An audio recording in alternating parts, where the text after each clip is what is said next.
channeled all their power, their wisdom, and their hope for the future into one single powerful crystal, a crystal of liberty. They knew that one day the force of liberty would need a new champion, someone worthy to wield this ancient power and restore balance when the force of freedom was once again threatened. For generations, the crystal lay hidden, its power waiting for the right moment, the right person to awaken it. And then, one fateful day, it was discovered by a man named Austin Peterson, a libertarian, a modern-day freedom fighter who would fulfill the destiny set in motion centuries before. The crystal called to him, and with it, Austin took up the mantle of the colonial Jedi, determined to bring balance back to the force of liberty in the United States. Through his show, the Wake Up America show, Austin Peterson became the voice of resistance, the spark of rebellion against the creeping darkness of tyranny. With the power of the Founding Fathers' crystal, he fights not with lightsabers or blasters, but with the force of truth, reason, and unwavering dedication to the principles of liberty. So remember, young Padawan, the fight for freedom is never easy, but with courage, unity, and a little bit of force on your side, even the darkest Sith can be vanquished. May the force of freedom be with you, always. In a galaxy not so far away, but a couple of centuries ago, a great struggle unfolded. A time of turmoil where the force of freedom clashed against the oppressive grip of tyranny. This is the story of the Founding Fathers, the brave Jedi of the colonies, who dared to defy the dark side of the Redcoat Sith. Master George Washington, leader of the colonial Jedi, was no ordinary soldier. With a flintlock blaster in one hand, capable of delivering precise shots with the power of 1,000 musket balls, and a lightsaber forged from the ancient Liberty crystals, Washington was the beacon of hope in the darkness that covered the 13 colonies. And then there was Benjamin Franklin, the Yoda of the Revolution. Wise, cunning, and always a few steps ahead, Franklin's mind was sharper than his lightsaber, which he personally modified to discharge bolts of lightning, perfect for frying any Redcoat Sith foolish enough to cross his path. But the colonial Jedi were not without opposition. The Redcoat Sith, led by the Dark Lord Cornwallis, had crossed the Atlantic, bringing with them the dark side of taxation without representation. Their red lightsabers blazed like the very flames of oppression, ready to extinguish the light of liberty forever. The battles were fierce, and the stakes higher than the price of tea in Boston Harbor. At Bunker Hill, the colonial Jedi held their ground, their flintlock blasters firing energy bolts that could punch through the toughest redcoat armor. With each pull of the trigger, a burst of light and smoke, a fusion of the old and the new. And who could forget Thomas Jefferson, the Jedi Knight who penned the Declaration of Independence with one hand while wielding his lightsaber with the other?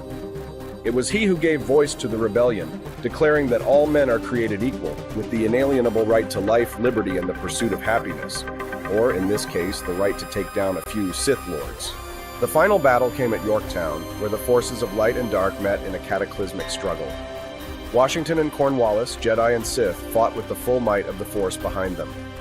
Flintlock blasters cracked through the air like thunder, while lightsabers sliced through the gloom, each swing a testament to the fight for freedom. And when the dust settled, it was the colonial Jedi who stood victorious. Cornwallis defeated, surrendered, and the force of liberty triumphed over tyranny. The Sith were driven back across the sea, and a new hope was born, a republic where the force of freedom would reign supreme. But the story does not end there. Knowing that the dark side could rise again, the Founding Fathers, in their final moments, channeled all their power, their wisdom, and their hope for the future into one single powerful crystal, a crystal of liberty. They knew that one day the force of liberty would need a new champion, someone worthy to wield this ancient power and restore balance when the force of freedom was once again threatened. For generations, the crystal lay hidden, its power waiting for the right moment. Good morning, comrades. Welcome to the Wake Up Russia show. I am Austin Peterson, Noyevich. Oh, it's... I think it's Polish. Good morning, everybody. I'm Austin Peterson. Welcome to the Wake Up America show. It's time to get your freak on. No, just Thursday. It's too early in the morning. No, not that. Get your freak on. Get your freak on. No. It's time to get your freedom on. Rise in freedom, that is. The Wake Up America show is live. It's time to rock and roll. Click the like button. And, of course, if you're a regular guest, you did that already. I don't have any reason to have to tell you, right? You already did it. Thank you. Great. Russia. The Department of Justice has issued charges against two hosts of state-owned Russia Today television. And the allegations that have been leveled at those two Russia Today hosts have smeared, or perhaps, brushed up against some very top, conservative and libertarian influencers, right? I guess we'll just call them right-wing influencers. Many people who I have met in real life. Some people I've been on their shows, and I know a thing or two about them. So this will be an interesting show for all of us. As always, I'm not owned by or being paid by Russia or by the net. I'm not being paid by the United States government. Certainly not. Though I kind of think Nick Fuentes might be. How he got away with everything that he got away with and then just kind of walked was always kind of sus. So I can't say anything about anyone, but what I will say is the truth, the best, anything that I can. I'm speaking like Donald Trump these days. The best truth. I have the best truths. Nobody else has the best truth. Welcome. It's nice to see everybody here. But I strive to be accurate, right? Get the facts straight, and then we can distort them as we please. Fellow Missourian Mark Twain once said. We're going to speak this morning about the charges that two Russian operatives covertly hired U.S. influencers to create viral videos. And since this is my business, I know a thing or two about how things like this work when it comes to, how you get paid as an influencer. This is what I do full time. So I'm going to be able to give you a pretty good insight into how the financials of an operation like this works, because I'm literally creating one. And the allegations are that Tenet Media received money from Russian operatives through someone here in the United States who is Tennessee-based, that we're going to discuss this morning at 7:30 with my good friend David Winery. He is a lawyer from Kansas City, the digital pundit. Nice to see you too, Nelson65. We're going to speak to David Winery about Lauren Chen and Benny Johnson and Tim Pool and Dave Rubin, and I believe everyone who has been named in this. And not everybody is accused of a crime. As a matter of fact, I think that the Department of Justice has very clearly said that people like Tim Pool and Benny Johnson are, and perhaps Dave Rubin, are specifically not charged with crimes, and they are claiming to be victims in this. I have their statements, at least Benny's and Tim's this morning. However, Lauren Chen herself has, also known as the Wandering Millennial, and a frequent host, I believe, on The Blaze. I believe she is associated with The Blaze. She, however, is, I guess you might say, fingered in this, in that she may, or her husband may have facilitated payments from these two Russian operatives and acted as a sort of go-between to take funds which involved the creation of, I'm not saying Lauren Chen created this alibi or essentially this dummy person who didn't exist, in order to divert those funds to the conservative influencers. So this is where the tangled web lies. So we're going to get to the heart of it this morning here in the first hour, and we've got a lot to discuss. And since it's Thirsty Thursday, we're going to have a lot of fun with the Ladies of Liberty at 8 a.m. Central Time, because Camelia is going to join us at 8 a.m. Central on a little bit more serious topic than I usually like to give her, but an important one, so we have to cover it. Princeton and Yale see a dip in the share of Asian American freshmen. Now, that might sound like a bad thing, right? The Asian Americans, they just want to have a chance here at universities, right? But there is another key demographic that hasn't changed. Princeton and Yale have seen a dip in the share of Asian American freshmen. This is the incoming class. It's the first since the U.S. Supreme Court ruling on race-based admissions. Schools are touting an increase in income diversity among new students. So diversity of income now is what they're sort of looking at, which is a fascinating new way to analyze this rather than their race. So when that is what the left does to things. Whenever like the court issues a decision, they'll just change a variable like that, and they'll say, okay, well now we're going to bring in students by income, which I suppose is better than race, but still, it's we'll see how that goes. It's nice to see Courtney Conover, and Rumble is working today. Thank God. Yesterday was a nightmare cluster truck. I know you don't care about my problems. You just want me to make the show work. But when I'm sitting here sweating, I mean, like the amount of angst and like pain and like fear and sweating that goes on for like 15 minutes when it's like just not working. It's a lot of pain. It's suffering sometimes. I know nobody cares. Nobody wants to feel bad for the lonely podcaster, but trust me, it's embarrassing. And when it works, it's great and it's beautiful. When it doesn't, you're down in the dumps. I'm looking forward to talking to Daniela Pensack at 8:30 this morning. I'm excited to hear about what she thinks about the two stories that I sent over to her last night. One is the Barron Trump phenomenon. So Barron Trump, Donald Trump's son with Melania, at his first day at NYU. So he's going to college, New York University. Interesting choice for college, a very good school, regardless of its geographical location, and I'm sure the extreme liberality of it. But I mean, liberality never really terrified the Trumps. I'm not saying that as a slight, actually. I'm saying that more as a compliment, not liberal in that necessarily the bad way. But the Barron Trump phenomenon, he's been memed a million times. He has a dedicated fan base. People expect great things from Barron Trump. Can you imagine the amount of pressure that someone like Barron must feel his first day at a college university, and he has all of this responsibility on his shoulders, never mind the security risks? Think about how many of these students in Manhattan must absolutely despise Barron, and he's got to make a name for himself. It's difficult when you're the son of a great man to make a name for yourself and to really stand out. As I well know, I try and stand on the shoulders of my father. That's very difficult. My father casts a very long shadow here in the state of Missouri. He's not, a billionaire software tech titan magnet man, but everybody knows his name. Everybody likes him. He's got awesome cars, cool girlfriends, and he just is like the epitome of the American dream. If he hadn't lost his wife, my mother, when we were younger, I mean, we probably, the Peterson family, I would be governor right now because of what my dad, he would have been like, the bootlegger Kennedy dad.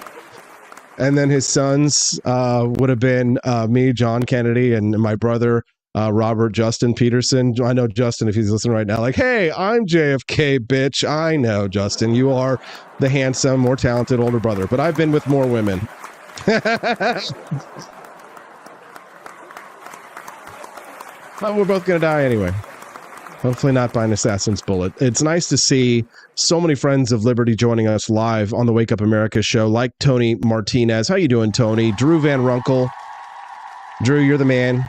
Take a bath, you dirty hippie, and I'm glad you're enjoying the Brainworms for Trump shirt over at For Liberty shop. Boy, have we got a lot of ground to cover today, and I want to talk about Russia. But before I talk about the allegations flying at two Russia Today hosts that have tarred conservatives in the United States by association, then I think we need to hear from Vladimir Putin himself and remarks on who he supports Donald Trump versus Kamala Harris in the upcoming presidential election. Here's what Vladimir Putin had to say. Ну, я уже говорил, у нас, значит, фаворитом, если можно сказать, был действующий президент, господин Байден. Вот он, его сняли с гонки, но он рекомендовал всем своим, значит, сторонникам поддержать госпожу Харрис. Вот и мы тоже так сделаем, будем ее поддерживать. Это, во-первых, а во-вторых... Разовещали, значит, надо, да? Вот. А во-вторых, она так выразительно и заразительно смеется, что это говорит о том, что у нее все хорошо. Pause. You know what I feel like an idiot. You know what I should have done, and I feel so stupid and sorry for those who are tuning in live right now. But for the audio version later that doesn't speak Russian, they're not going to be able to know what the hell he's saying. So I'll have to read, as annoying as it might be, because you can read the subtitles, I'm going to read it out loud so that the audio listeners later aren't feeling out in the cold. Sorry about that for those who are tuning in live. Ну, я же говорил, у нас, Putin says, I told you that our favorite was, if you can say it like that, was the incumbent president, Mr. Biden. So he got taken out of the race, but he recommended to all of his supporters to support Harris. Well, this is what we will do too. We will support her. This is first. And second, Значит, надо, да? hear them laughing. Since she was endorsed, it means you have to support her. He says she has such an expressive and pictorial laugh. Yes, she does. It says that all is great for her. And if she is great, then it means, well, so Trump, he imposed such a big amount of restrictions and sanctions against Russia. So many, no president before him ever imposed. And if everything is great for Madam Harris, then maybe she will refrain from such actions. Or maybe she'll remove them, ultimately. The choice is for the American people, and we will respect that choice. Interesting, interesting. Vladimir Putin, ladies and gents. Who did you pay off here to conspire here in our election? Pooty boy. First of all, I think partially he is trolling. Duh, obviously. I mean, How dare you? I think he's being cute. He's being funny. I mean, he was really good. He's very good at tweaking the noses of Americans, even those who might be perhaps a little bit more sympathetic to them. Do you remember when Tucker Carlson interviewed Vladimir Putin? There was a moment where Putin actually gave Tucker, excuse my language, shit for, he gave him shit for trying to join the CIA. And I believe, I don't know if this is correct, but I believe he was rejected. He may have just turned it down, but as I understand it, Tucker Carlson applied to the CIA and they didn't take him. I could be wrong about that. Check my facts. The question here is how much of what Vladimir Putin is saying is true. Did Donald Trump actually impose more sanctions and restrictions on Russia than any other president in U.S. history? That's probably debatable, but let's give Vladimir Putin the benefit of the doubt there. This is sort of a master class in statecraft and diplomacy here because, first of all, he's poking fun at Kamala Harris's laugh, a funny and pictorial laugh, right? So it's great for pictures. That could be the next 8 years for us if we're not careful. But he introduces the concept of supporting Kamala Harris just because Joe Biden did it. So he's poking fun of the Democrats for not having a democratic election when it came to choosing their candidate. So he's poking fun at them and that they just all fell in line. So he's criticizing them. And then he's turning around and saying that Donald Trump, which may be true, let's give him that and say, okay, that this is the case. Then he's saying he may be honest that he really does want Kamala Harris because he actually thinks that Donald Trump is a greater threat. Now, this all ties into the bigger story about the Russia Today hosts who have allegedly funneled money to American conservative influencers. And the reason that it does is because of the Lauren Chen connection. Tenet Media is a new network of influencers that was launched in November of 2023. So at the end of last year, people like Tim Pool and Benny Johnson and Dave Rubin and others were gathered together under this tent to create media together and essentially pool their power in order to help them to advance their message. The allegations are that two Russia Today hosts, which is a Russian television station, which is no longer carried in most networks here in the United States. It still can be seen online. But Russia Today is a state-owned Kremlin outlet that broadcast out of Washington, D.C. They've now since shut down those offices. For those who are familiar with my past and who know me longer than perhaps 5 to 7 years even, know that I used to go on Russia Today and do battle with many of their communist hosts to defend the principles of libertarianism and to defend Americanism and the American way and the American experiment to a large extent against people like Tom Hartman and others on that network, and I clashed with many of their hosts and know a thing or two about their operations and who works there. That said, I don't know these two individuals who are named and accused of the Department of Justice of funneling money through a fake name to American influencers, but it appears as if, according to this indictment, that the money may have been funneled through the institution that was paid from the Russian campaign into Tenet Media, then to the conservative influencers here in the United States. And again, Tim Pool, Benny Johnson, Dave Rubin, and others have denied that they consciously took funds from the Russian government or from Russian actors or influencers. I will be reading their statements if I have time today, but I just want to make it clear that they are considered to be victims, even by the DOJ's allegations, which we are going to get into in more detail. I've got my fact checker coming on at 7:30 a.m. Central Time. David Winery will be joining us 10 minutes from now. He is a Kansas City-based attorney and will be discussing with us the DOJ's charges against Tenet Media. But in regards to why it may be relevant that Vladimir Putin is saying there that they back Kamala Harris is because at least the scuttlebutt or the rumors that you're hearing on X about Lauren Chen is that specifically she may have been influenced by this money in order to get her to not support Donald Trump. Now, it's very difficult to get inside the minds of someone.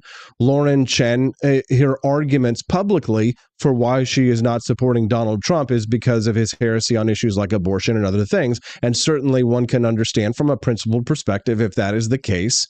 And then she very likely could still be exonerated from these charges. They may prove to be bogus. This in itself might end up being one giant psyop. Everyone is innocent until proven guilty in this case because this is the United States. It's not Russia.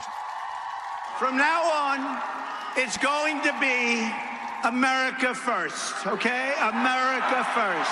There we go. But in the spirit of getting the facts straight before we distort them, let's get into the background of this story. Russian operatives covertly hired U.S. influencers to create viral videos. And there seems to be no argument on that fact. Federal officials have accused Russia of using unwitting right-wing American influencers in its quest to spread Kremlin propaganda ahead of the 2024 presidential election. On Wednesday, the Justice Department charged 2 employees of RT, that's Russia Today, in a scheme to secretly fund and direct the production of social media videos that racked up millions of views. You have to understand that a lot of these big influencers online, some of them really are talented. Some of them have earned their spots. But if you're ever if you're an influencer, you want to be an influencer, you're trying to get in this game, just recognize that if you see other people who are ahead of you, that you shouldn't, first of all, comparison is the thief of joy. And second of all, a lot of these influencers they're getting paid huge amounts of money, and they can put big dollars behind advertising campaigns in order to support their content, to make sure that it goes viral and it hits big. I mean, I've even lately started to take the Wake Up America show and I'm not rich, so I take like $7 and use that to advertise the Wake Up America show on X.com to get it out there. But if you're a big influencer, imagine being able to spend $100 a day, $200 a day. If you had that kind of money to be able to broadcast your message, to amplify your message on social media, some of the people who are bigger than you, if you're trying to be an influencer, they may just be richer than you. They've just got a bigger budget. They may not be better than you. So just as a side note, for all you young bucks and does out there, for all you guys and gals and whatever's in betweens, if you're trying to be an influencer or work in this space in some way, just so you know, don't lose heart. Just remember that the people who are bigger than you, yes, you should learn from them. Yes, many of them did get there through their own merits, but many of them are, kids of rich parents, and maybe they're getting Russian money. You know what I'm saying? Some of them are getting Russian money. I think that's indisputable, that Russian money has been had. The Russia Today staffers named in the indictment as Konstantin Kalashnikov, first of all, freaking great last name, and Elena Afanasieva have been charged with, how do you like my Russian, actually? I think I need a little applause there. I don't even speak Russian.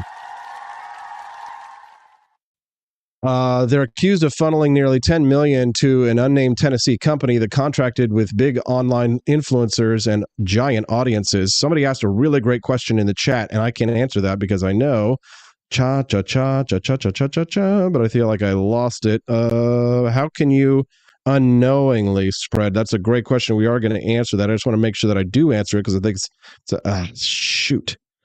I lost it. Well, it has to do with how do you do this unknowingly? That's coming up. I'll be able to explain to you in just a moment how somebody like Dave Rubin or Tim Pool or Benny Johnson may have unknowingly spread Russian propaganda. However, there is a twist to this in that some people with what they were getting did seem shady, and we'll get there too. I mean, a shill was a word used specifically in this article. Here it is. Afanasieva also allegedly requested that Tenet Media, the company, post a video of a well-known U.S. political commentator visiting a grocery store in Russia. Sus. And according to the indictment, a producer of the company told one of the founders it just feels like overt shilling, but was told to put it out there. So in other words, they're taking information and they're pushing it out there and they're getting paid to do so. This is a long and tangled web, and there's a lot of details that we have to go over. And before I get myself into water that's way over my head, let's speak to somebody who knows a thing or two about the law. The Wake Up America Show will be right back with David Winery to break down the legal repercussions of the Department of Justice's indictment against two Russian Americans? Are they Russian citizens? We'll get that detail when we get back on the Wake Up America Show on the 4 Liberty Network. Don't go away. Years ago, we started this journey together, bringing you the Wake Up America Show every morning. I couldn't have done it without my incredible wife, Steffi, who's always by my side, and now our beautiful baby, Hazel, who's already getting used to studio life, waiting patiently during Freedom Family Fridays. What truly makes this show special is you. Your donations, your purchases from 4libertyshop.com, you're not just supporters, you're family. Together we've built something amazing, and we're just getting started. Thank you for being a part of our family. Here's to many more years of Wake Up America. I'm Donald Trump, and I approve this message. Believe me, Austin Peterson is the best. He's got the greatest Wake Up America show I've ever seen. Whenever I tune in the mornings and watch the live stream, let me tell you, he has got the absolute best content. I love his guests. It's just a total blast to watch, and I highly endorse and recommend the Wake Up America show. It's terrific, believe me. Is the outdoor of your home about as exciting as a library? Then spice it up and unbore your space with our custom metal signs. Crafted with love and a bit of libertarian magic, you can customize your own metal sign at ap4libertyshop.com. So head to ap4libertyshop.com, customize your own metal sign today.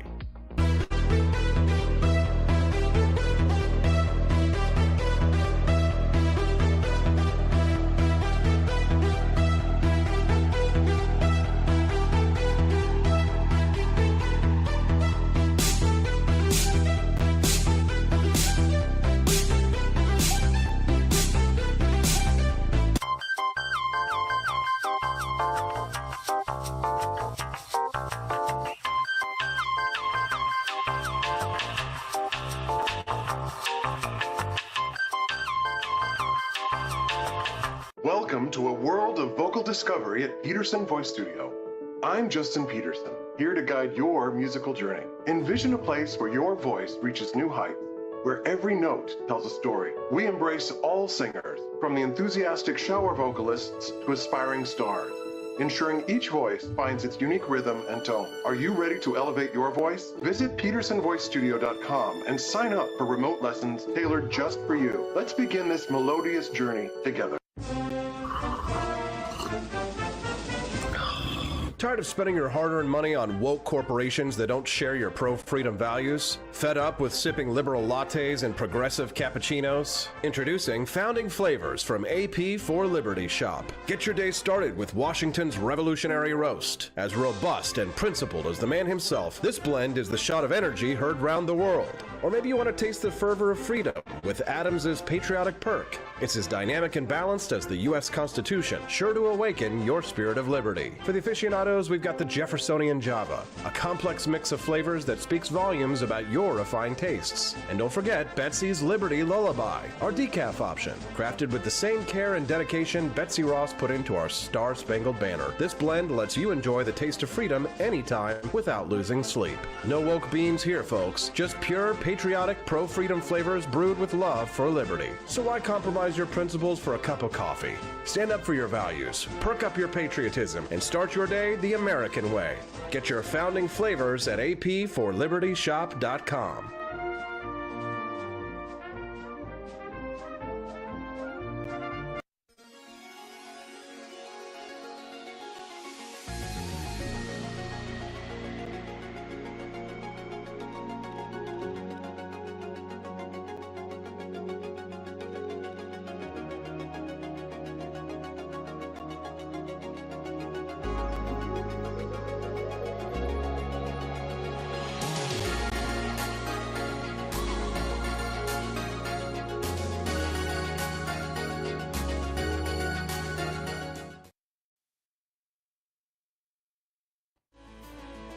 Good morning, Rise and Freedom. I'm Austin Peterson. You're watching and listening to the Wake Up America show on the For Liberty Network. That's right, it's the For Liberty Network. 2 new shows coming this fall to the network. I know you guys are excited to hear from Daniela Pensack later on the show at 8:30 a.m. Central Time. She's the host of a brand new show, Culturama, coming this fall. You guys are going to love it. And of course, Liberty Tonight, the new Liberty comedy talk show coming. That's right, Liberty Tonight, part of the For Liberty Network. Saturday Night Live is so bad that I think even on my limited budget and my theater background, I'm still going to be able to produce a better comedy talk show than what Saturday Night Live has become. Do you agree? Do you believe with me? Yeah. Well, guess what? That voice that you just heard is the digital pundit on X.com. I know him better as David Winery. He's an attorney from Kansas City. He's joining us live this morning. Drew Van Runkle over in the chat says, $1 donated. That's 90 rubles for you. Thank you, Drew. Hey, how you doing there, David? Good morning, Austin. How are you doing today? Good.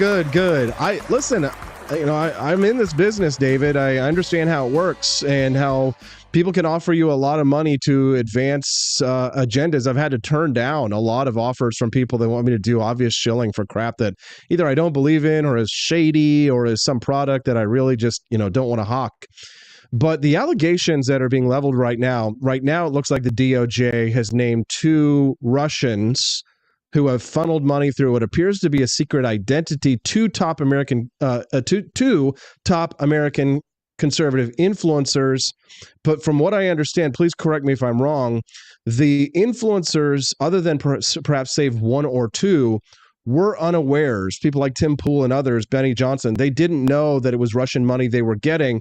But there's a lot of shadiness and gray area surrounding this institution, Tenet Media, which is alleged to have funneled the money. Can you please give us a little bit of a breakdown, essentially, of what this story is, who's involved, and what looks stinky and what looks clean? I think that there's a lot of money sloshing around right now. It's an election year. I think we all know that. And they do mention a big number, $10 million. But if you look at the big picture of what's going right now in this election cycle, I imagine the parties are spending more than that a day right now trying to divide and conquer and make sure that we vote for whoever their candidates are. And I think one thing I kind of noticed when I looked under the hood was a quote I read from the DOJ's press release. And it basically had to do with peddling disinformation that divides and sows discord amongst the population. And I just like to ask the Department of Justice, did they watch the Democrat National Convention a couple of weeks ago? And I also kind of look back at, is this just Russia over again? I think that people like Tim Pool and I think that Benny Johnson, especially Benny Johnson, I watch a lot of his content. And I don't see him peddling anything that I don't think could loosely be construed as Russian propaganda. I believe he's even tried to defend some of our more terrible positions before as far as the wars we're involved in, when we're definitely on opposite end of where Russia wants us to be as far as the wars are. So I guess I understand you from a political perspective of where Benny or Tim Pool are coming from, but I think the shadiness, David, really comes in when you look at the institution Tenet Media and how the money made its way allegedly from these two Russian nationals into the pockets of these conservative influencers, people like Dave Rubin and Tim Pool and Benny Johnson. They say they don't know where the money came from, but they did receive a lot of money. It's not in question that they did receive money through this institution. So I guess the question is, what about the institution itself? Because Lauren Chen, who is a popular YouTuber, appears on the Blaze Network, she and her husband founded Tenet Media in Tennessee when they moved there.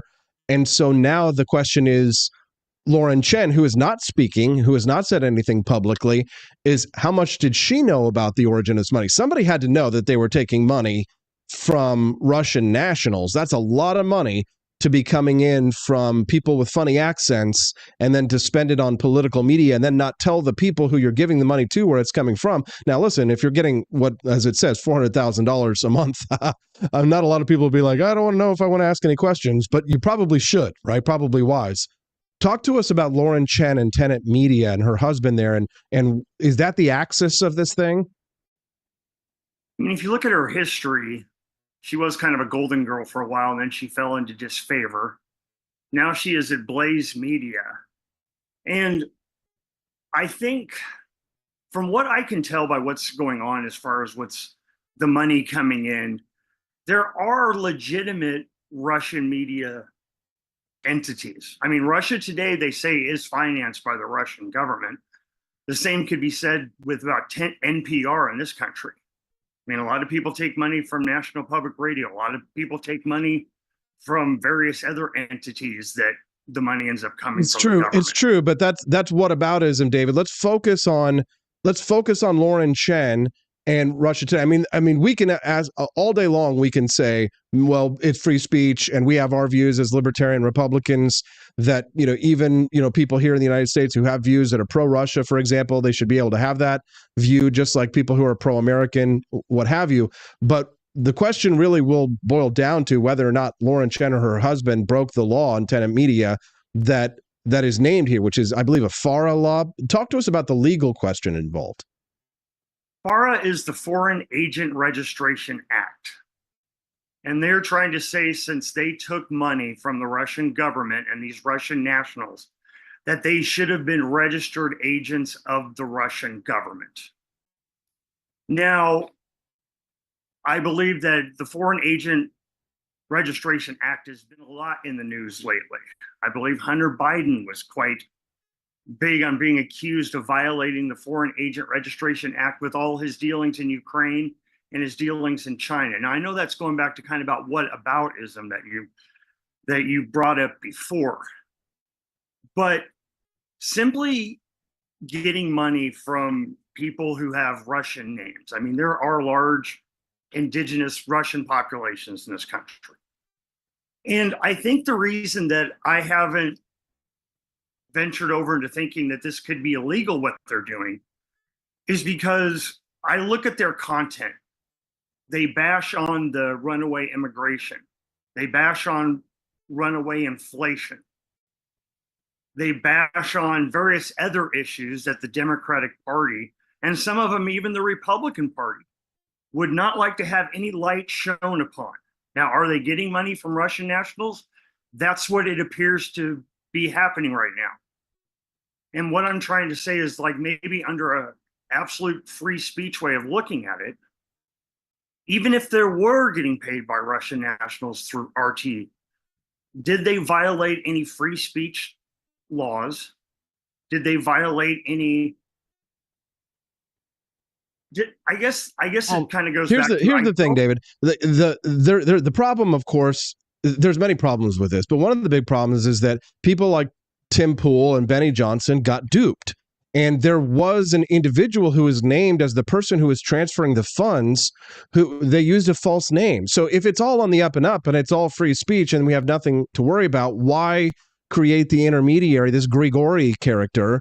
Speak to that for me, because they actually had to create a fake name in order to transfer these funds. They didn't create a doing business as. It wasn't like it was some business that they named. They created a fake person to transfer these funds.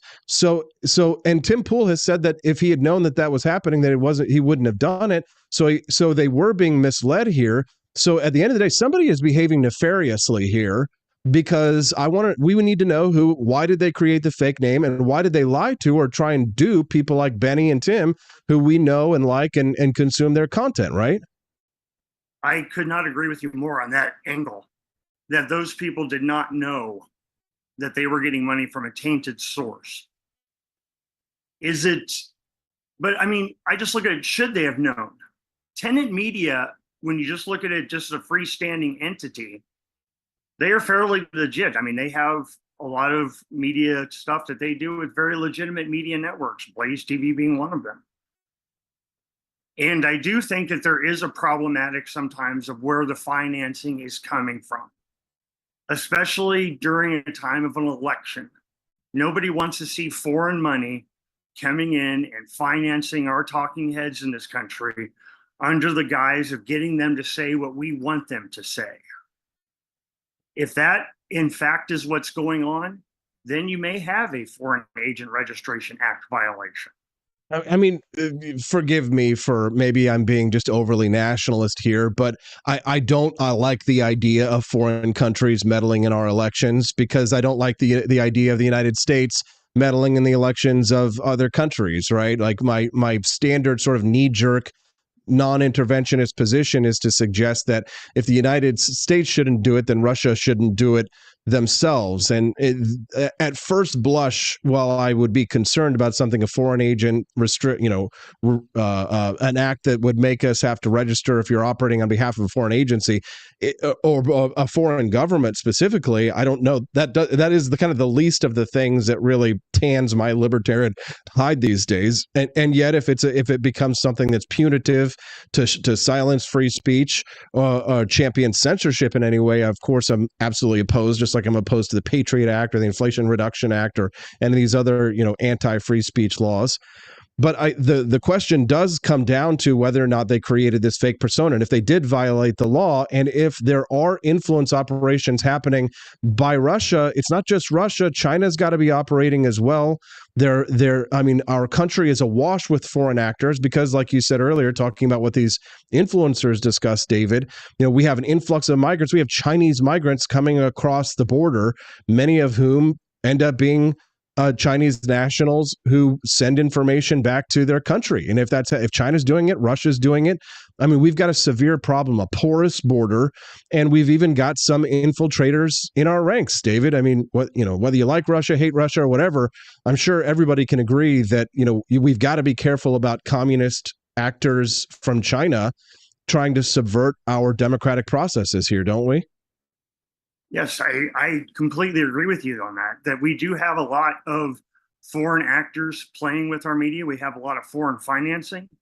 I mean, if you look at even how our elections are being funded now, people play with that loophole that you don't really have to have much documentation with donations under $200.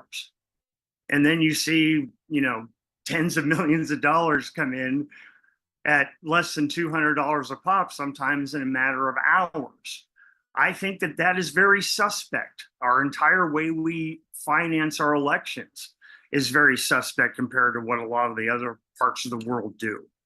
And I do believe David, pause. Sorry to interrupt you, but I'm reminded of this, and thank God the chat. There's so many brilliant people in the chat. Tony Martinez sent me a message. The Linda Sun indictment, perfect example. Are you familiar with this story in New York, for example? In Canada, wasn't it? Yeah, Governor Kathy Hochul of New York, the governor of New York, had an aide who was taking lots of money from China. So it's not just a problem of them spreading propaganda here in the United States. Some of these people are embedded in our governments. Well, I mean, Dianne Feinstein had her Chinese driver forever. Yeah, and what's his name? Eric Swalwell. Remember him? Didn't he sleep with Feng Feng or Feng Feng, the Chinese spy? I mean, these people. Yeah. So we've got to be careful though, David. We've got to be careful though, because people are blind. People have blind spots for people that are either in their own political movement or in their party or on the right. And certainly I want to give people who are closer, aligned with me ideologically or on the party, a little more leeway, of course, than I would give a Democrat or a leftist. But at the end of the day, people who are among us, I want to know if somebody's getting paid by a foreign government to tell me something, right? Like don't hide it. Like this person, whoever this character is, that it was the fake name that they used to send the money to people like Tim Pool and all that. I want to know, right? I think Tim Pool and Benny Johnson and others have a right to be pissed. I want to know if somebody's fucking with me. If a foreign government is fucking with me, right? I'm pretty paranoid, and I know you're probably maybe a little more paranoid than I am about these kinds of things, but like, I don't appreciate being fucked with by foreign governments, and I don't appreciate them coming in here and fucking with our elections. Sorry, not to put too nice a phrase on it, and pardon my French. How do you feel about it, David? I feel very similar to you, Mr. Peterson. I see that there is meddling in all parts of our elections, through whether it's foreign governments or whether it's people that are peddling viewpoints that just aren't, I think, American. I mean, we have a person on the vice presidential ticket right now that says that there are limits to free speech. We have a presidential candidate right now who has come up with I can't believe this is even real, unrealized capital gains. So if you buy a house, bought it for $50,000, and then for whatever reason it goes up to $500,000, you haven't sold it.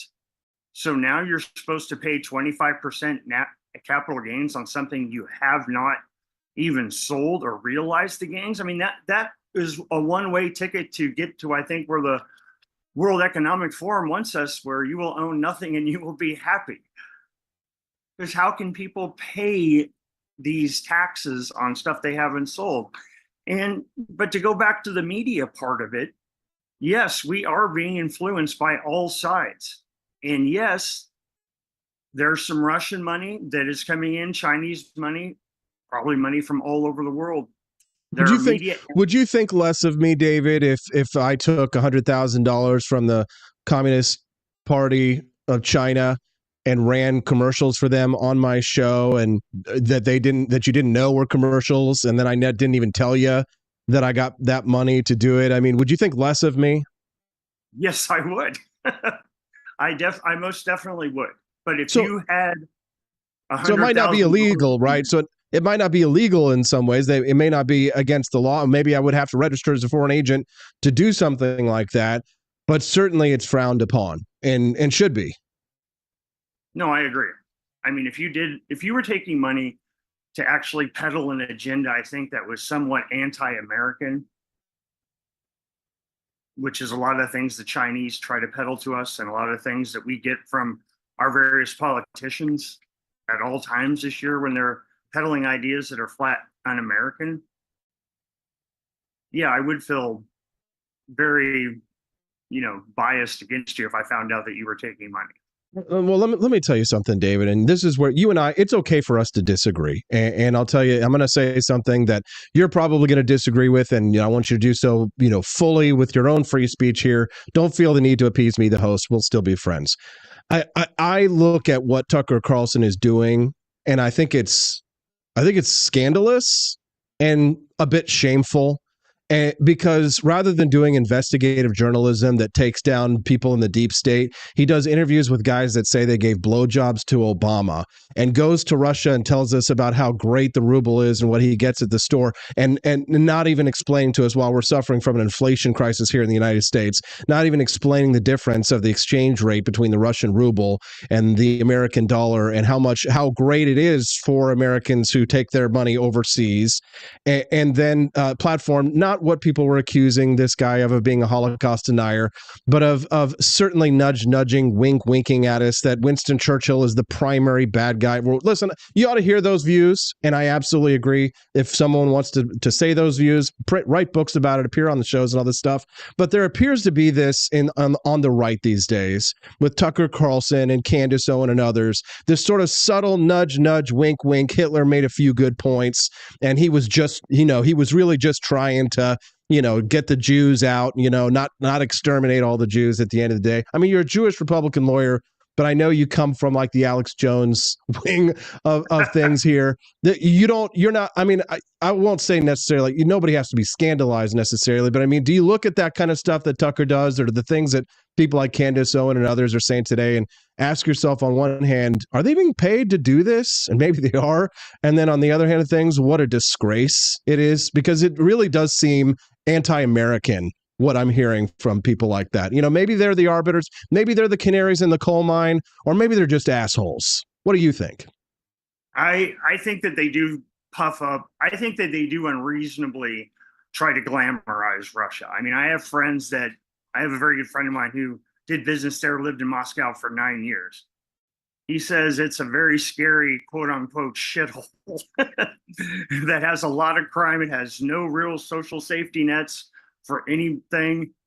And it is not what Tucker Carlson is saying that Russia is. Now, do I think that they should be told they can't say those views? Of course not. I don't believe Absolutely not. Absolutely not. I can bring up someone else we talked about recently that I think really does fall into the category of being somewhat problematic, and that would be Scott Ritter. Scott Ritter, I watch a lot of Scott Ritter. I mean, it's no secret that I am extremely anti-war, and he is extremely anti-war. But I do honestly think that some of the stuff he is saying, and one of his largest platforms, I believe your former boss, Judge Napolitano, falls into flat, rah Russian propaganda on this war. Like, Russia doesn't suffer any losses, only Ukraine suffers losses. The Palestinians, they're completely innocent in what they're doing, and Israel is just 100% bad. Now, I do believe that Scott Ritter is someone who falls into the category of someone that maybe should be a registered foreign agent. But do I believe Candace Owens or Tucker Carlson do? I don't want to take that leap with them. No, I'm not saying that. But what I'm saying is that, maybe what they're doing is not illegal, and maybe it shouldn't be, even if it were, they should have free speech, Tucker and Candace, absolutely. But when I asked you earlier if I took that money and I was shilling for a point of view or something like that, you would be disappointed in me. That's really what we're talking about here, is my level of disappointment with people who we thought were going to be stars of our movement. And now I can't believe I'm saying this. I know Tucker and Trump are good buddies and stuff, but I mean, the last thing that right wingers need to be talking about right now is that maybe Hitler was a pretty good guy. I mean, it seems like poor timing from a tactical perspective, or like maybe Hitler really just wanted peace and all this kind of stuff.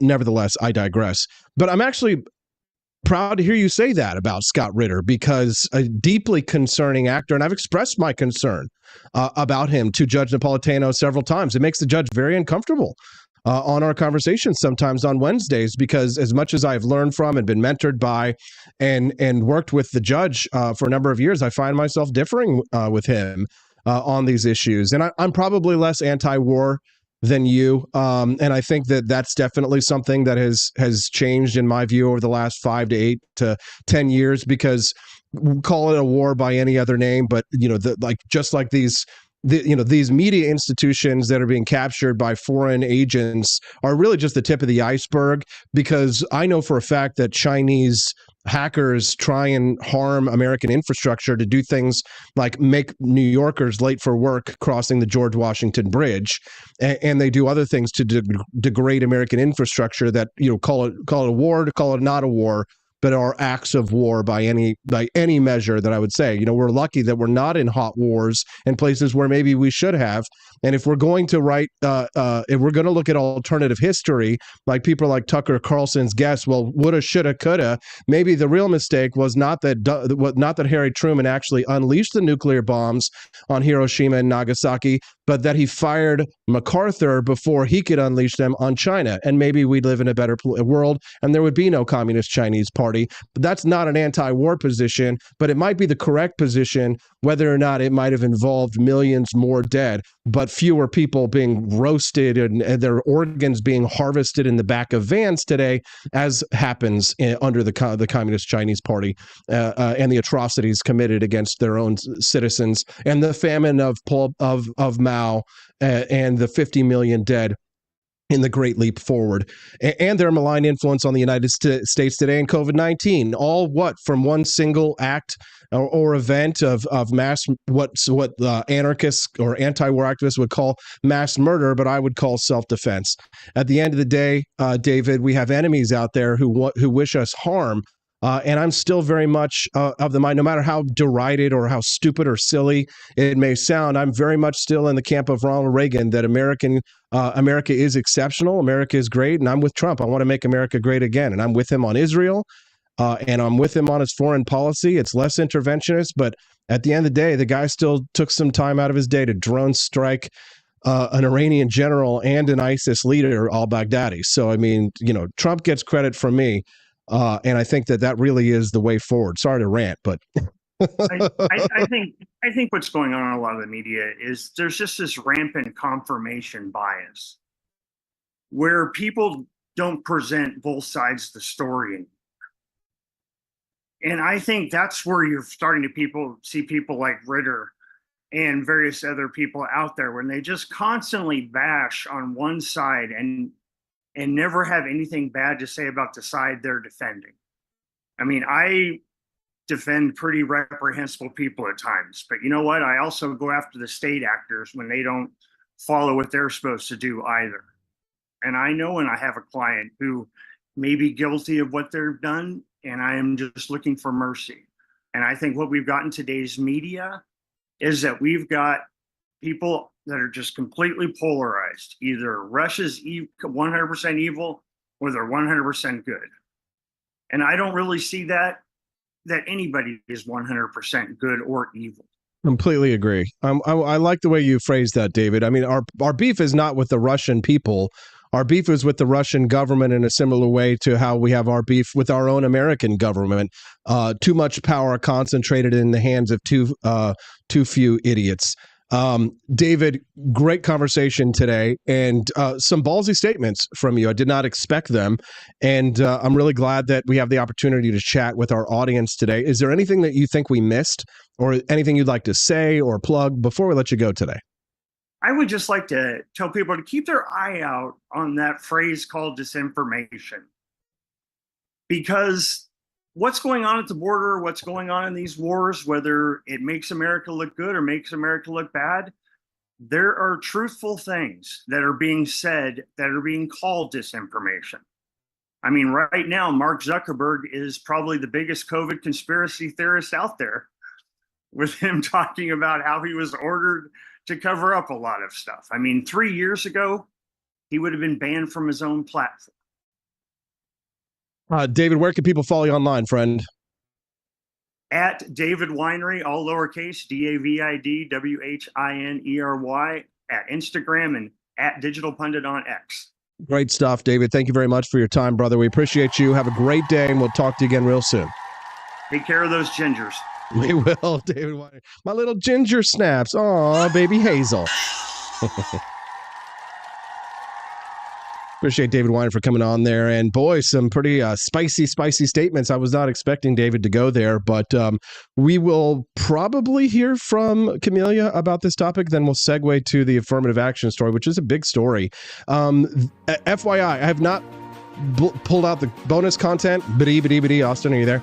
The bonus content is here. It's available. You can unlock it. It'll take $60 to unlock the bonus content, unless you're a Russian troll, and then don't give me any of your money. The Wake Up America show will be right back with Camellia Peterson on the For Liberty Network. The Cantina Crew, this is Elon Musk, the CEO of Twitter. And I just want to say thank you for watching the Wake Up America show.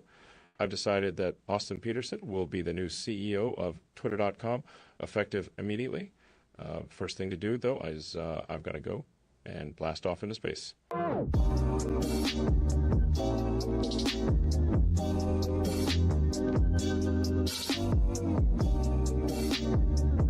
If there wasn't going to be somebody who was a fiery champion of liberty, somebody who would get out there and who would be aggressive, and if they wouldn't do it with more fire or passion than I had, then I would go and I would fight this battle for us.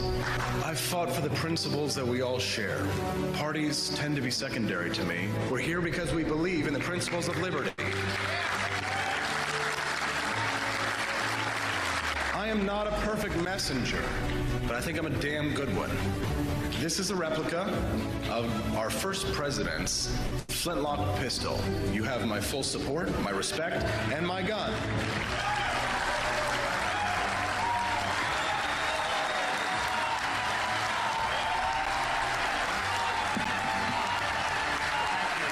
I think that at the heart of my philosophy is much more libertarianism than well, that's the fashionable word these days, I guess. A conservative is no longer just that. He's a libertarian and always has been.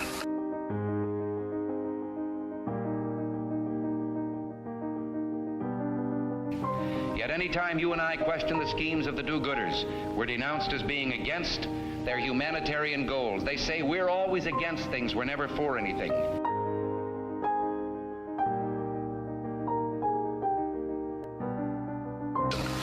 What is fascism? Fascism is private ownership, private enterprise, but total government control and regulation.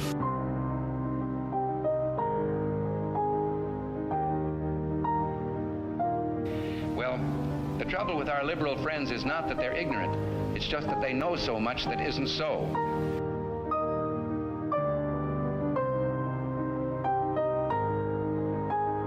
If we lose freedom here, there's no place to escape to. This is the last stand on earth.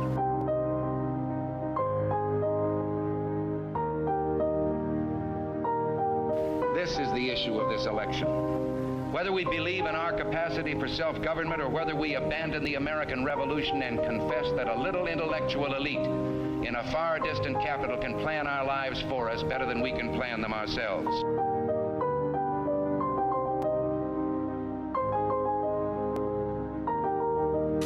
Conservative, so-called, is the one that says less government, get off my back, get out of my pocket, and let me have more control of my own destiny.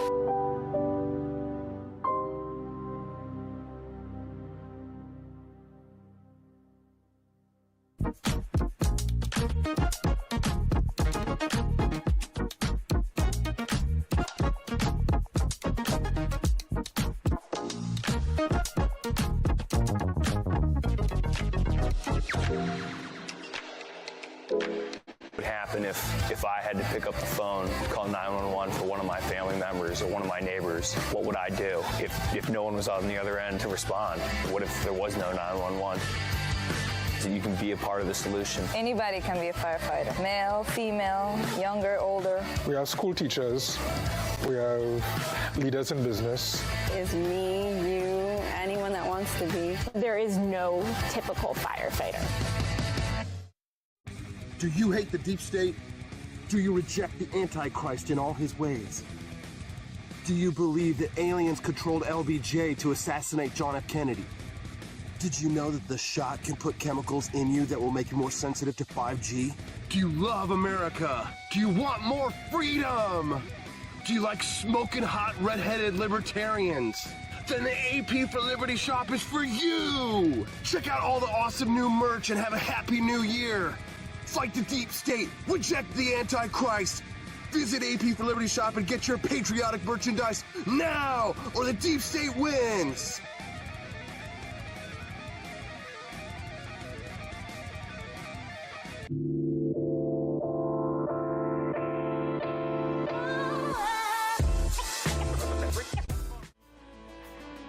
Good morning, my little Soviets. Welcome to the Wake Up America show. I'm Austin Peterson on the 4 Liberty Network. I was just talking to my friend Camelia Peterson a little bit about some of the upgrades to the studio that are coming. So let's just bring her on out here. CJ, how are we doing today?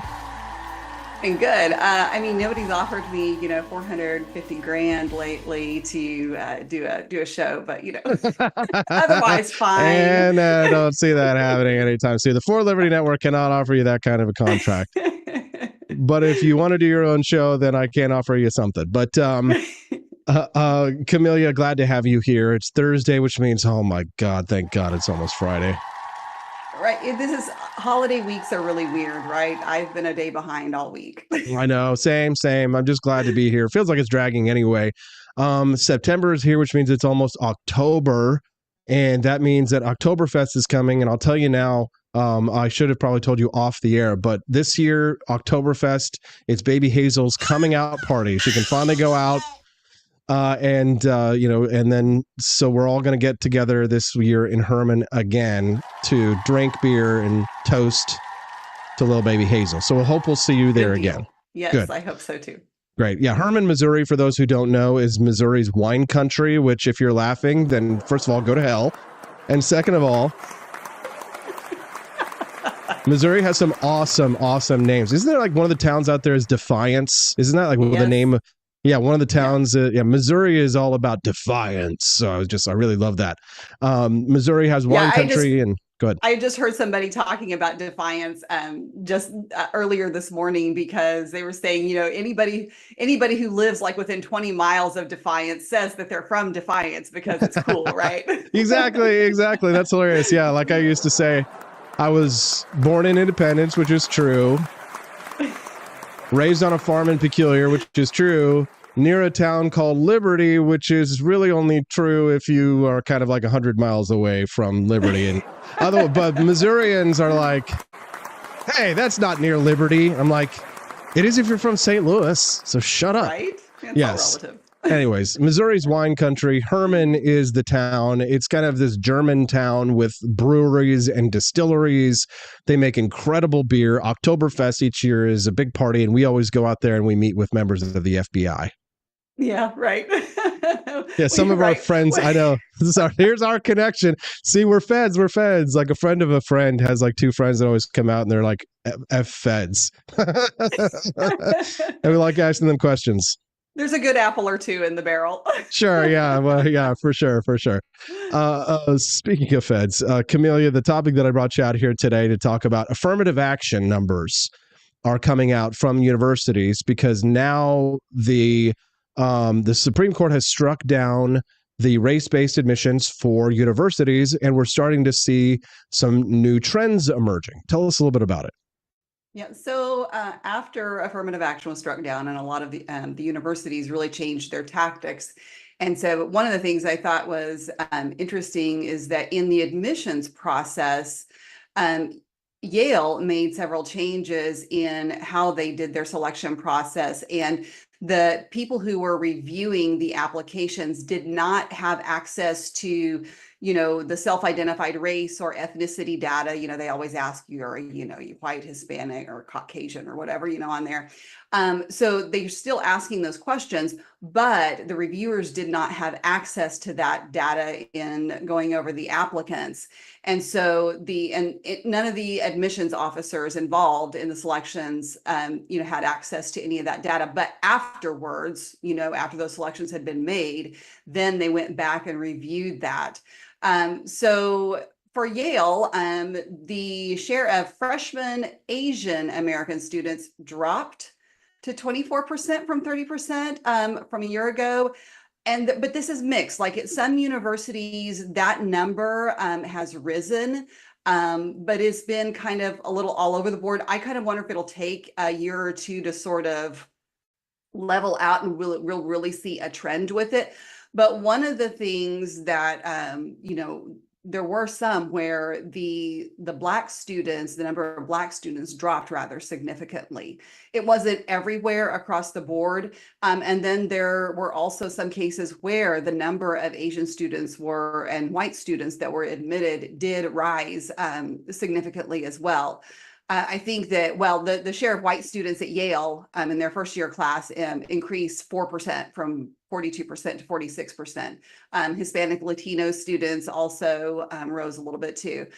So it is interesting that, the lawsuit was brought by students for fair admissions, and the premise was that the schools were penalizing Asian Americans during the admissions process. So we'll see, how that that really was plays out over the fascinating. next few years, right? I mean, because there were some schools where Asian American enrollment, the selection process increased, right? But not across the board.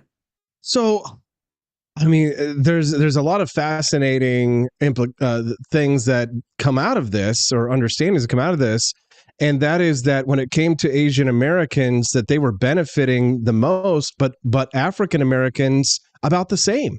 It's Well, and maybe it depends on the type of school too, right? Because so those were the numbers for Yale, but the Massachusetts Institute of Technology, they brought, and this is also, I think, there's a component in here too about testing, because for the last several years there've been a lot of conversation around whether or not colleges still need to do entrance exams, whether it's the ACT, SAT, or other variations of that. And so there was a lot of pushback against doing those, but they have started to say, oh no, maybe we actually do need something that's a kind of a standard way to gauge admissions for students. And so they've been bringing it back. In Massachusetts Institute of Technology, they brought the testing back sooner than other universities. And last month, they said that their share of Asian American students rose like 6% from 41 to 47%, but the number of Black students really went down from 13% to 5%. So it's interesting. I think, we'll have to see what it does in the next few years to really see a pattern. I guess now the next question would be, how does this affect how we look at affirmative action in other areas? It seems to me as if it really was unnecessary. Right. No, I absolutely. I really do think that, I don't know, when you talk about what we hear in the mainstream media and the lines that we are fed all of the time that keep people stirred up and keep people pitted against each other. And you would think that we are a really racist country. And in some ways, now it seems like it's been going the other way. But how much of that is what is being selectively fed to us through media and what is elevated? I mean, is that really what it is, in the general public? You know what I'm saying? So I kind of wonder if the numbers will bear out the narrative, so to speak. But I do think that this also, goes to the idea of how we evaluate who is good for a university or what kind of students we have. And this kind of also goes back to, our K-12 public schooling too, and that how do you determine which students, are excelling and whether or not they would do well at a university. And there's always been this debate. I mean, homeschoolers in general are very opposed to a lot of standardized testing, because it's true. Like, some kids are just better test takers than other kids. And some of the most brilliant minds in our history, they would have flunked out of traditional schooling, but they went on. I mean, they were geniuses. They went on to accomplish great things. So there are exceptions, but I think that what this does show is that it is beneficial to have some kind of standardized way to evaluate the students coming in to your institutions. And then, there can always be, I think, in a free market, that's why we need to get government out of the education system, K-12 and, higher ed, that in a free market system, there will be other avenues for those students who may not make it in based on that standardized testing. Yeah, it's like with the things they want. it's like healthcare, where like the public option crowds out the private option, right? It disappears because it can't compete.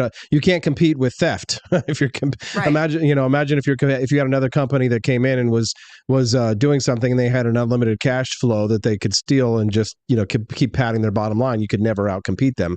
We shouldn't have the government competing for insurance, and we shouldn't have the government producing education as well. You know who Barry Weiss is, right? Yes. Yeah. Okay, so Barry Weiss, I just saw something really interesting over this last week. She and a few other people have they've started a university in Austin.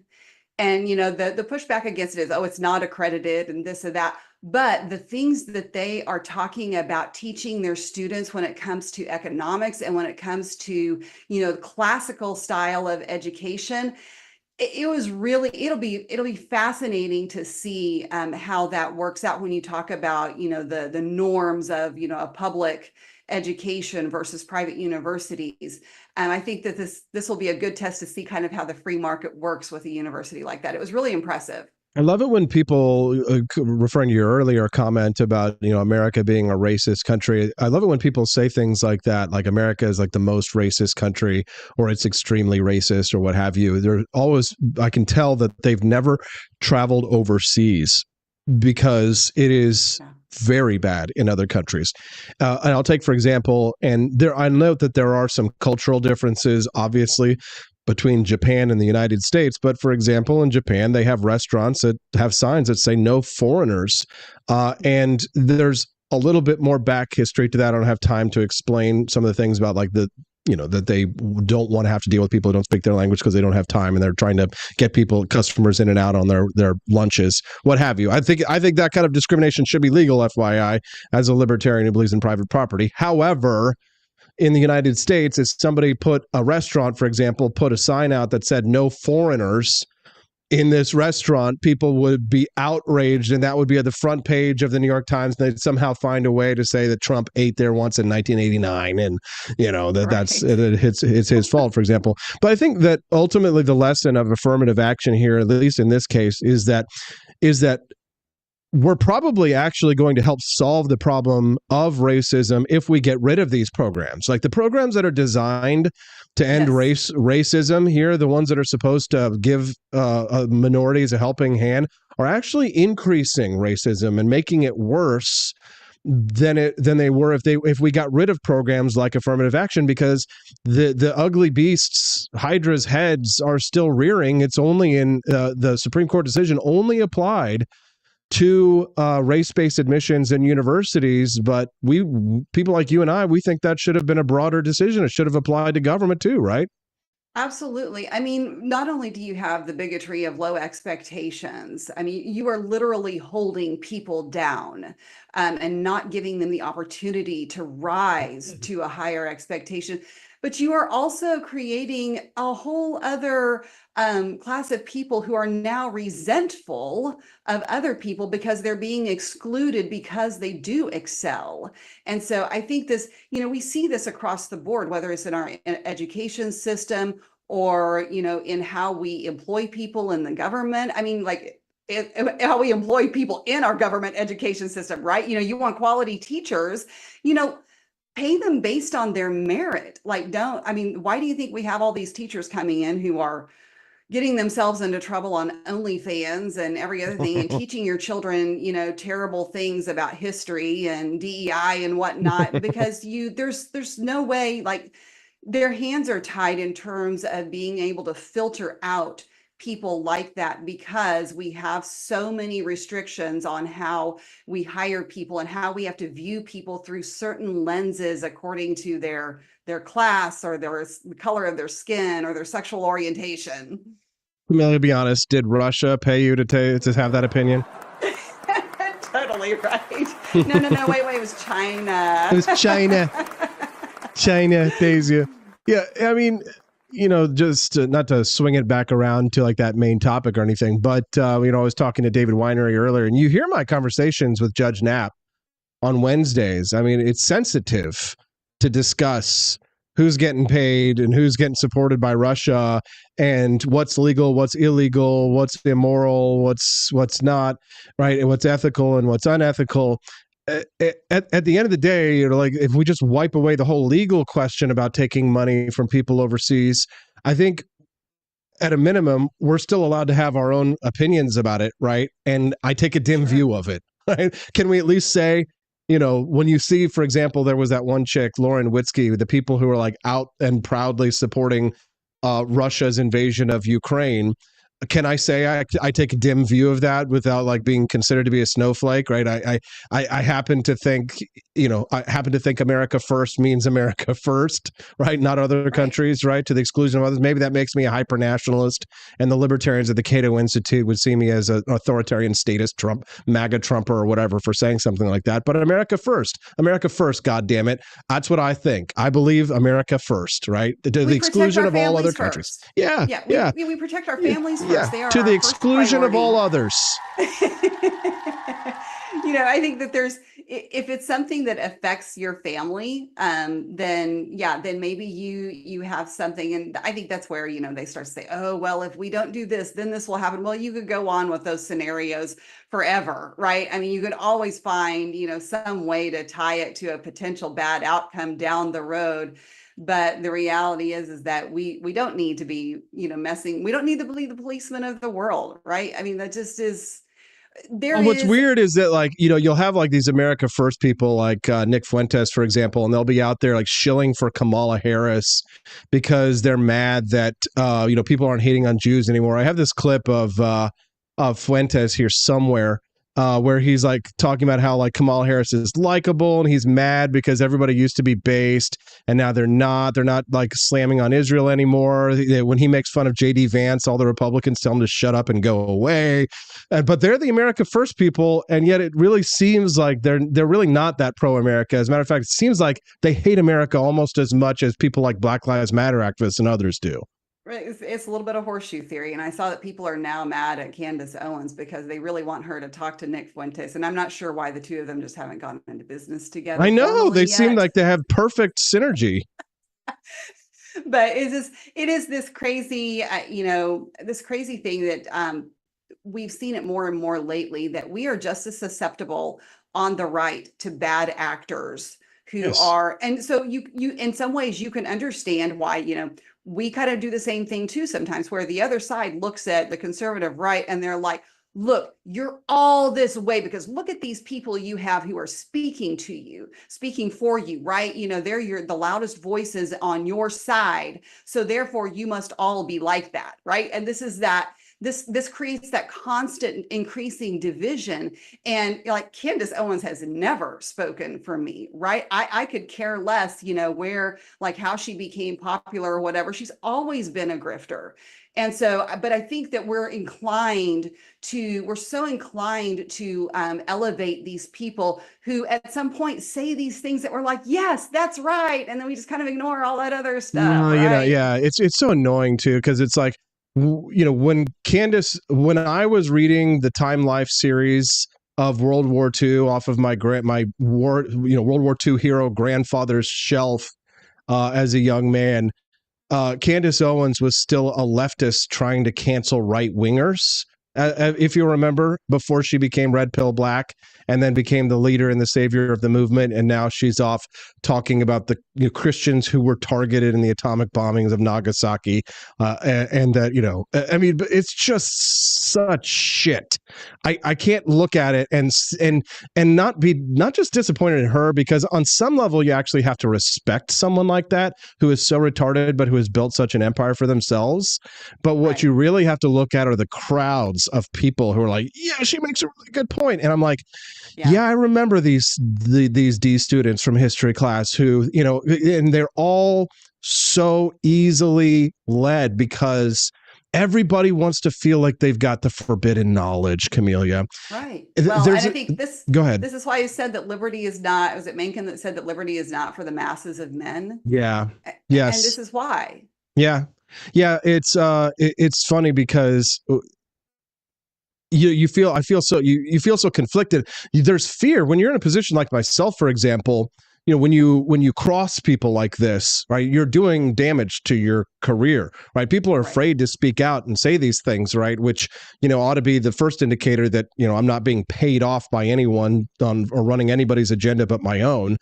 People who can shoot from inside the tent at what they perceive to be grifters or believe to be grifters, right, are probably the real independents when it comes to this coalition that we're building for ourselves. But it's really difficult when you look at the masses of people and you see how easily swayed they are.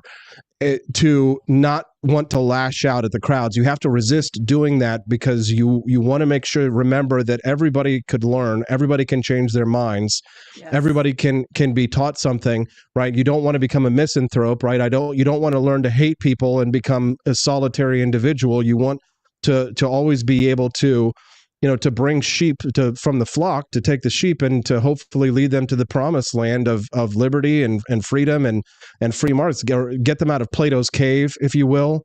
Right. But it's just such a challenge because, frequently, like in Plato's cave, if you tell people the truth, they might kill you. Yeah. The thing is, it's like, you never know what it is for any individual person that flips that switch, right? It can be something so small, it can be something big that all of a sudden makes them view all of those opinions that they've held dear in a different light, right? And makes them start wanting to know more and digging.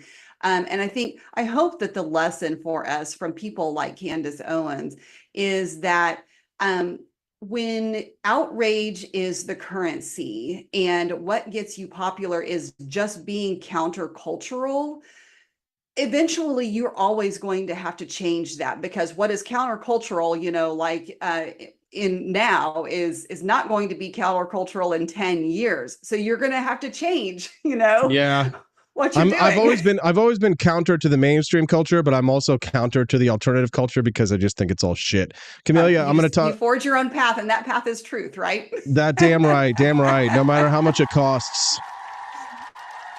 If there's 217 people instead of 217,000 people watching me over on rumble.com and I can eat at night and feed my baby, I'm fine. Camellia, love you. Where else can people follow you online and hear your wonderful opinions? Oh, well, I'm mostly over on X at Rare Camellia. That's where I can usually be found. At Rare Camellia. She's a very rare Camellia, except she's actually quite common Tuesdays and Thursdays, 8 a.m. Central. Thanks, CJ. Have a great day, everyone. Not a common person, just commonly here on the show. Thanks, CJ. What a great show. We've got more to go. Notorious Cat Boy, speaking of, Nick Fuentes, expresses his frustration that his strategy to normalize anti-Semitism is not gaining traction. I can't wait to talk to Daniela Pensac about that and more when she joins us in a little bit less than 10 minutes. But let's listen to Nick Fuentes' lament. Content sucks. Not here. Everything sucks. No, it doesn't. I'm totally black-pilled. Well, good. I was white-pilled for a long time. It felt like we were winning for a long time. Now it feels like total Zog victory. From Zog, like October. by the way, for those of you who don't know, Zog means Zionist occupied government. So Jews in government. Until June, everyone was getting red-pilled. And anti-Semitism was going mainstream. And that's a disturbing thing. I'm not a fan of that. Not a fan of that, by the way. I can't believe it can happen here. But it felt like everything was going well. The consciousness was being raised. And now all anyone seems to talk about is the election. And they talk about it in the most gay way. That's funny. Like I make fun of J.D. Vance and everyone gets mad at me. You call this guy fat. You make fun of his wife. And everyone just attacks you. So, get a thicker skin. Feels like Twitter has become like a GOP county meeting or something. I go to those, and there are some very fine people there on both sides. Twitter used to be like as based as 4chan.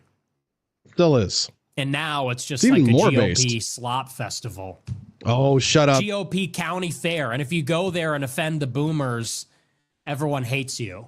I used to be like anti-boomer, but like the more and more boomers I hang out with in my local Cole County Republican Party, the more I like some of them, honestly. Just being real.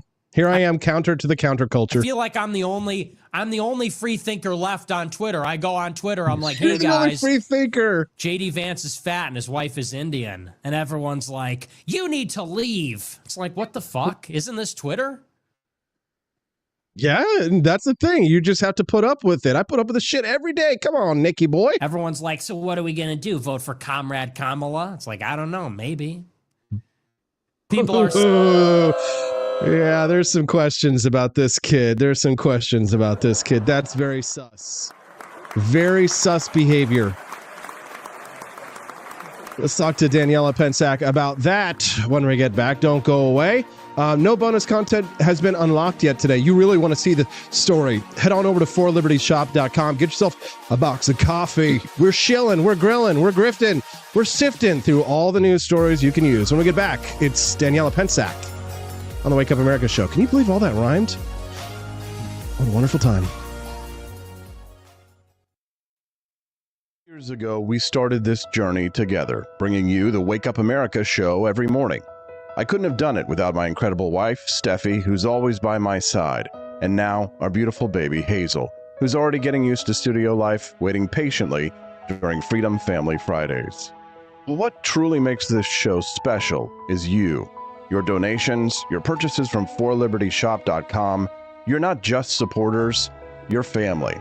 Together, we've built something amazing, and we're just getting started. Thank you for being a part of our family. Here's to many more years of Wake Up America. I'm Donald Trump, and I approve this message. Believe me, Austin Peterson is the best. He's got the greatest Wake Up America show I've ever seen.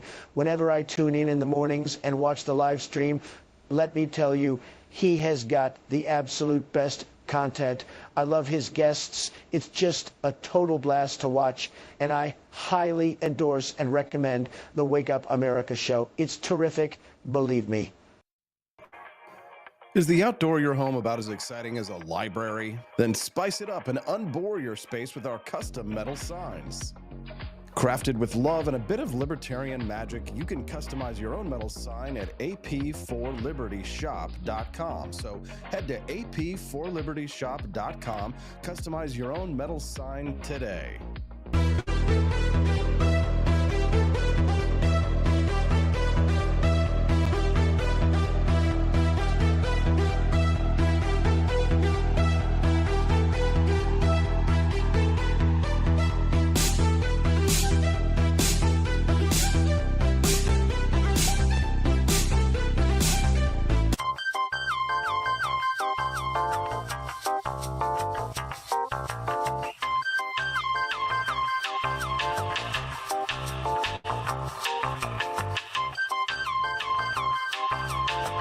Welcome to a world of vocal discovery at Peterson Voice Studio. I'm Justin Peterson, here to guide your musical journey. Envision a place where your voice reaches new heights, where every note tells a story. We embrace all singers, from the enthusiastic shower vocalists to aspiring stars, ensuring each voice finds its unique rhythm and tone. Are you ready to elevate your voice? Visit petersonvoicestudio.com and sign up for remote lessons tailored just for you. Let's begin this melodious journey together. Tired of spending your hard-earned money on woke corporations that don't share your pro-freedom values? Fed up with sipping liberal lattes and progressive cappuccinos? Introducing Founding Flavors from AP for Liberty Shop. Get your day started with Washington's Revolutionary Roast. As robust and principled as the man himself, this blend is the shot of energy heard round the world. Or maybe you want to taste the fervor of freedom with Adams's Patriotic Perk. It's as dynamic and balanced as the U.S. Constitution, sure to awaken your spirit of liberty. For the aficionados, we've got the Jeffersonian Java, a complex mix of flavors that speaks volumes about your refined tastes. And don't forget Betsy's Liberty Lullaby, our decaf option, crafted with the same care and dedication Betsy Ross put into our Star-Spangled Banner. This blend lets you enjoy the taste of freedom anytime without losing sleep. No woke beans here, folks. Just pure, patriotic, pro-freedom flavors brewed with love for liberty. So why compromise your principles for a cup of coffee? Stand up for your values, perk up your patriotism, and start your day the American way. Get your founding flavors at ap4libertyshop.com.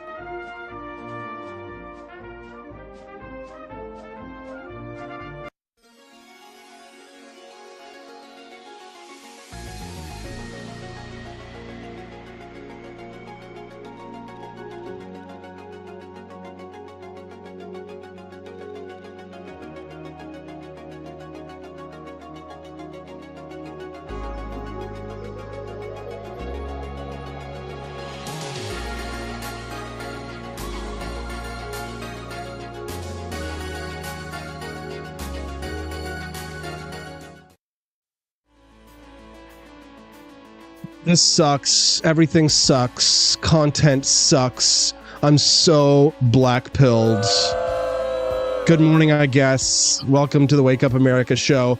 The Wake Up America show used to be so based, and now it's just, if I don't praise Donald Trump in every segment that I do, people are like, Austin, why did you say something that wasn't nice about Donald Trump?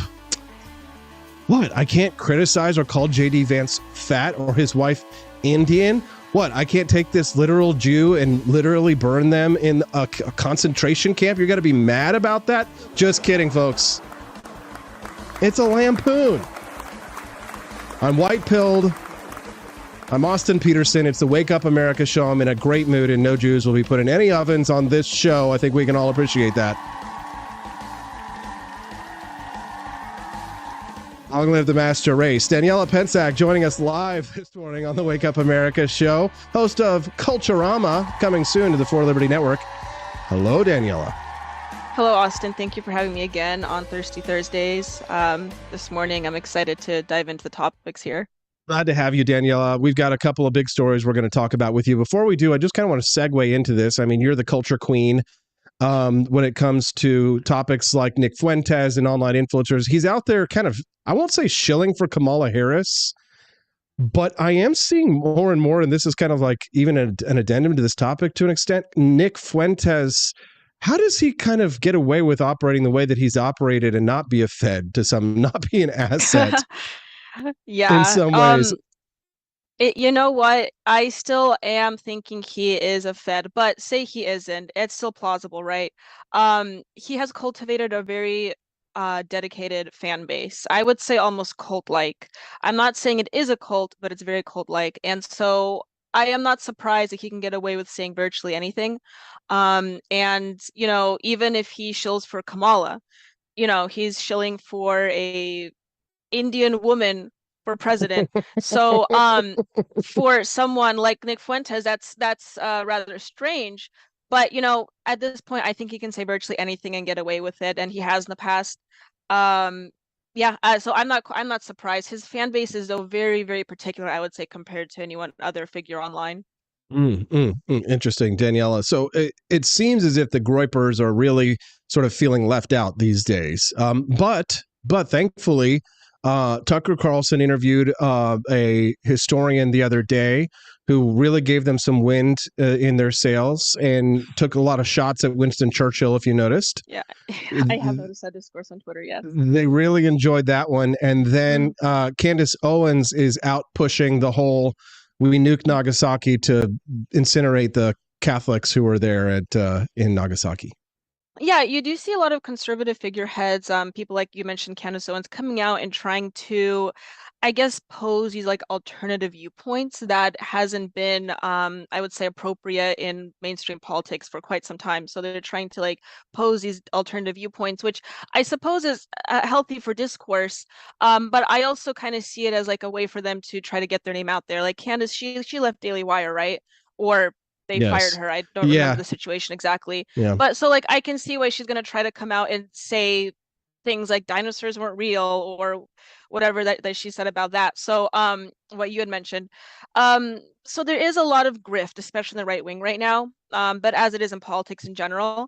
And also, you know, what you see with the younger generation, with Generation Z, is that they just want to hear more alternative viewpoints, more things that are out of the mainstream, out of what they've been basically raised with, these like centrist right opinions, and they want something extra, something to like get excited about, something mobilizing, or at least what they perceive as mobilizing. So again, I'm not surprised to see this in really any right-wing figure, especially if they're self-employed or they're not under the curtain of something like Daily Wire or other bigger conservative organizations. Boy, fascinating. It's such a big story too today with the allegations by the Department of Justice that 2 Russian nationals funneled money through a fake identity to Tenet Media, and then that money made its way to conservative influencers like Dave Rubin and Tim Pool and Benny Johnson, who again, they're claiming to be victims in this situation.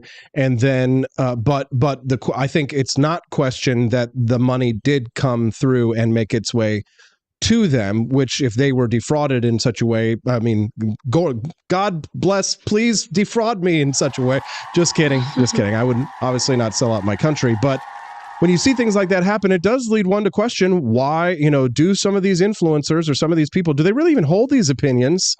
Or is there somebody else behind them pulling the strings? I mean, I kind of believe, I don't know that someone like Nick Fuentes, right? He's probably not being paid by Hamas or the Kamala Harris campaign to spread his views, for example.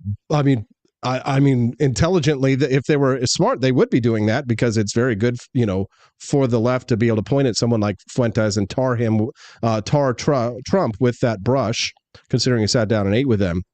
Mm-hmm. But it does lead one to question the motives of some of these major influencers and not just right-wing influencers, left-wing influencers too, but it does lead one to question the motives of these influencers. We call it a grift. It's become a word that's been so overused, people don't know what it means. But it means being deceptive. It means selling snake oil. It means taking money from an institution to either shill or to lie about where the money is coming from, or hide where the money is coming from, or maybe even be an unwilling patsy, right? Even if you're unwilling, it's still to some extent a grift, right? Oh, absolutely. And I'm not going to say every conservative figurehead is a grifter, but it is very difficult to tell these days. And it really comes down to, I would say, just their. I actually don't know exactly what ways you could tell who's a grifter and who isn't. I suppose it just depends on the way that they interact with their audience, perhaps. But when you see someone like, for instance, you bring up Candace Owens, and she comes coming to my mind, someone who held certain viewpoints and then completely turns and have these more extreme viewpoints, I think that's sort of indicative of a grift, especially since the political climate right now in the United States is so polarized. And you see certain figureheads say things, especially on Twitter, they're saying things that are more and more extreme, or more outlandish. It does beg the question, do they actually believe that? Does Candace Owens really think that dinosaurs didn't exist? That's a little weird. You know what I mean?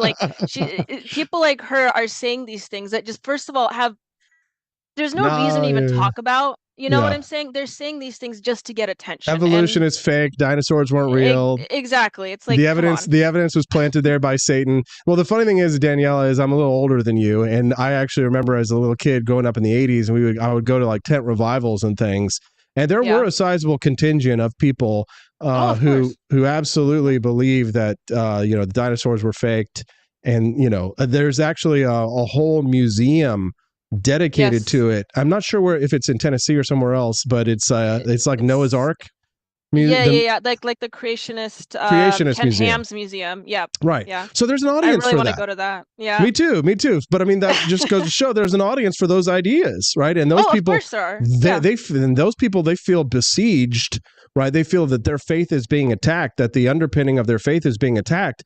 And someone like Candace Owens comes out and says something like that, they're going to latch on to someone like that, even if they're also, they're also perhaps, latching on to someone who thinks, well, Hitler would have been okay if he would have just stayed in Germany. Yeah, well, I think it's a two-sided. I think what you're saying is there is a certain audience for that. You see this with people like with Tate as well, and the Tate brothers. They do have an audience set for them that are susceptible to these ideas. But on the other hand, I also think that they are kind of trying to push the Overton window or push the narrative further right, just so they can get more attention. So I think it's like a double-edged sword there.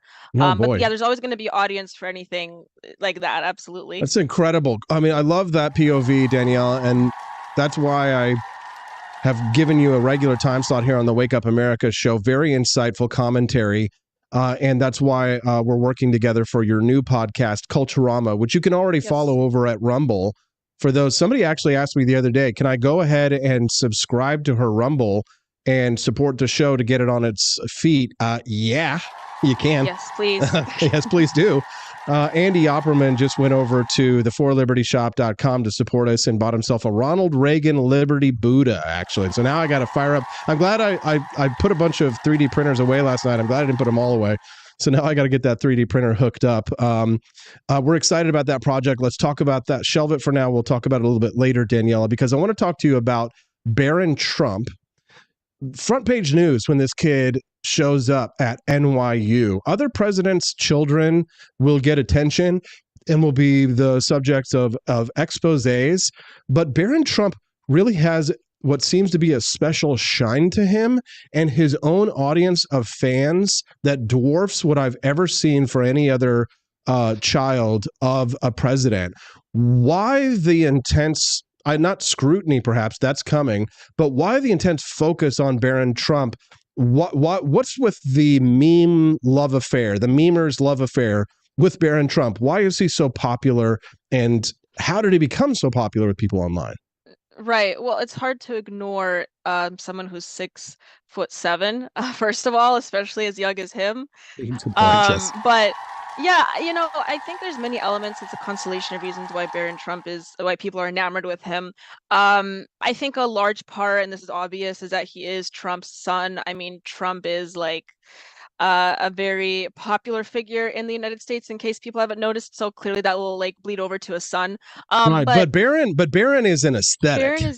He is an aesthetic, yes, and people are equating him to almost like this Romanesque deity, or the next Caesar. So there is something about him. He's very stoic. He sort of has that he manifests that persona. He also comes off, as far as I've heard, as personally very stoic. Some people have even suspected he may have autism. I don't think that's true, but he has like this very godly, almost removed from the general populace, us peons. He's definitely different. Yeah. So I think people are slowly romanticizing him, and some people are wanting sort of like this Trump dynasty figure, or this Trump dynasty, and they want the figure to kind of like pass that on. So I think the MAGA Trump fan base are sort of romanticizing it a little bit too much for my liking.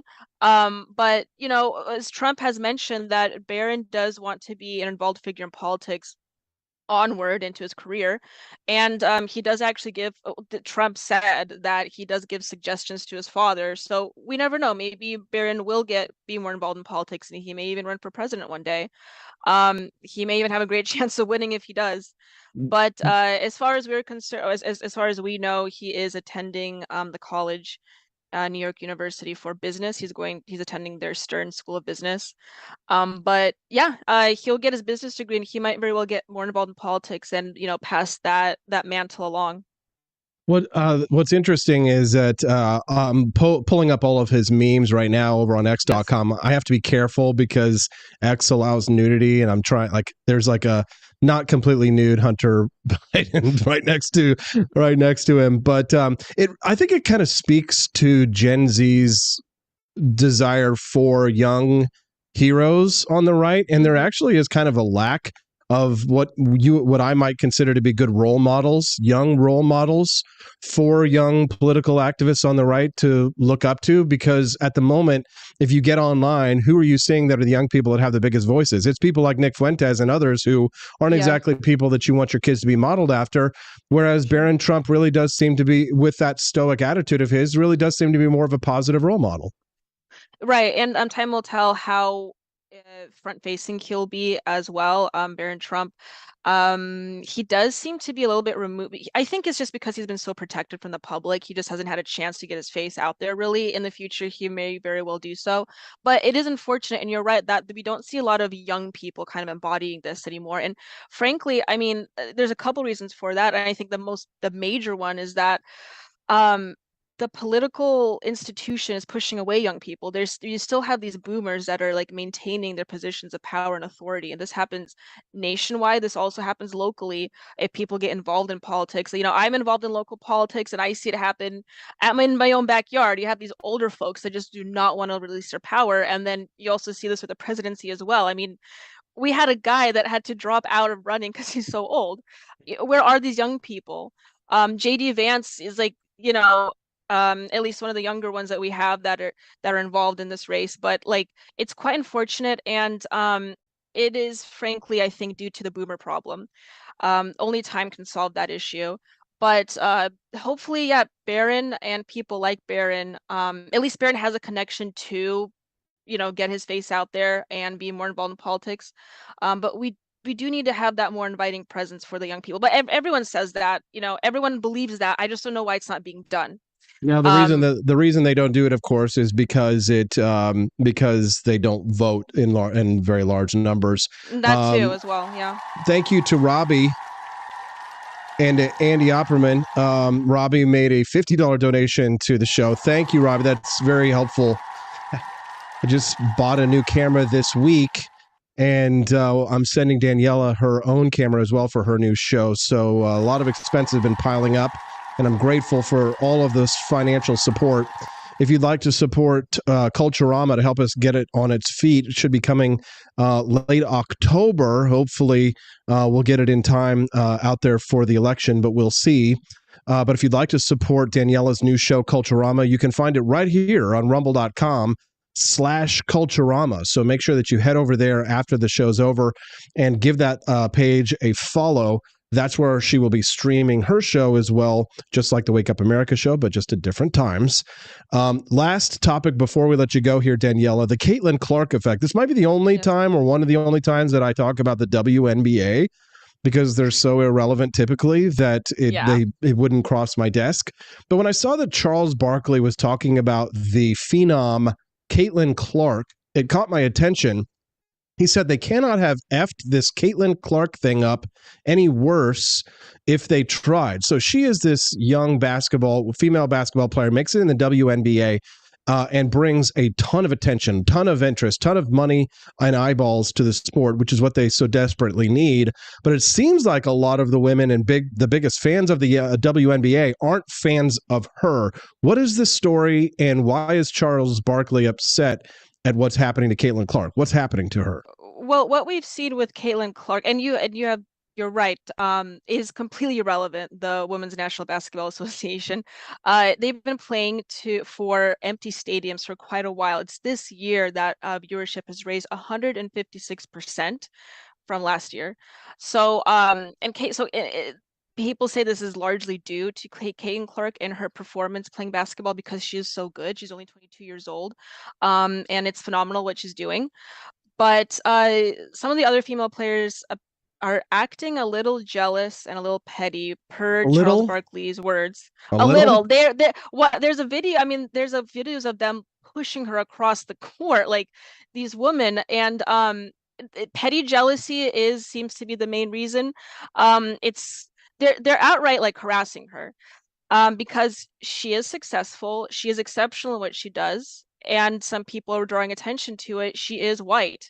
The majority of the players there that have also attacked her were not white, and I think there's some speculation as to what's going on there, but there is some major jealousy going on, and it's quite unfortunate that it's happening. I'm glad Charles Barkley drawn attention to it because it doesn't seem like a lot of people are talking about this. I'm not a sports fan, so I wasn't even aware of it until recently. But yeah, it's quite unfortunate what's happening. Yeah, same. I'm not a sports fan, but I am a culture fan.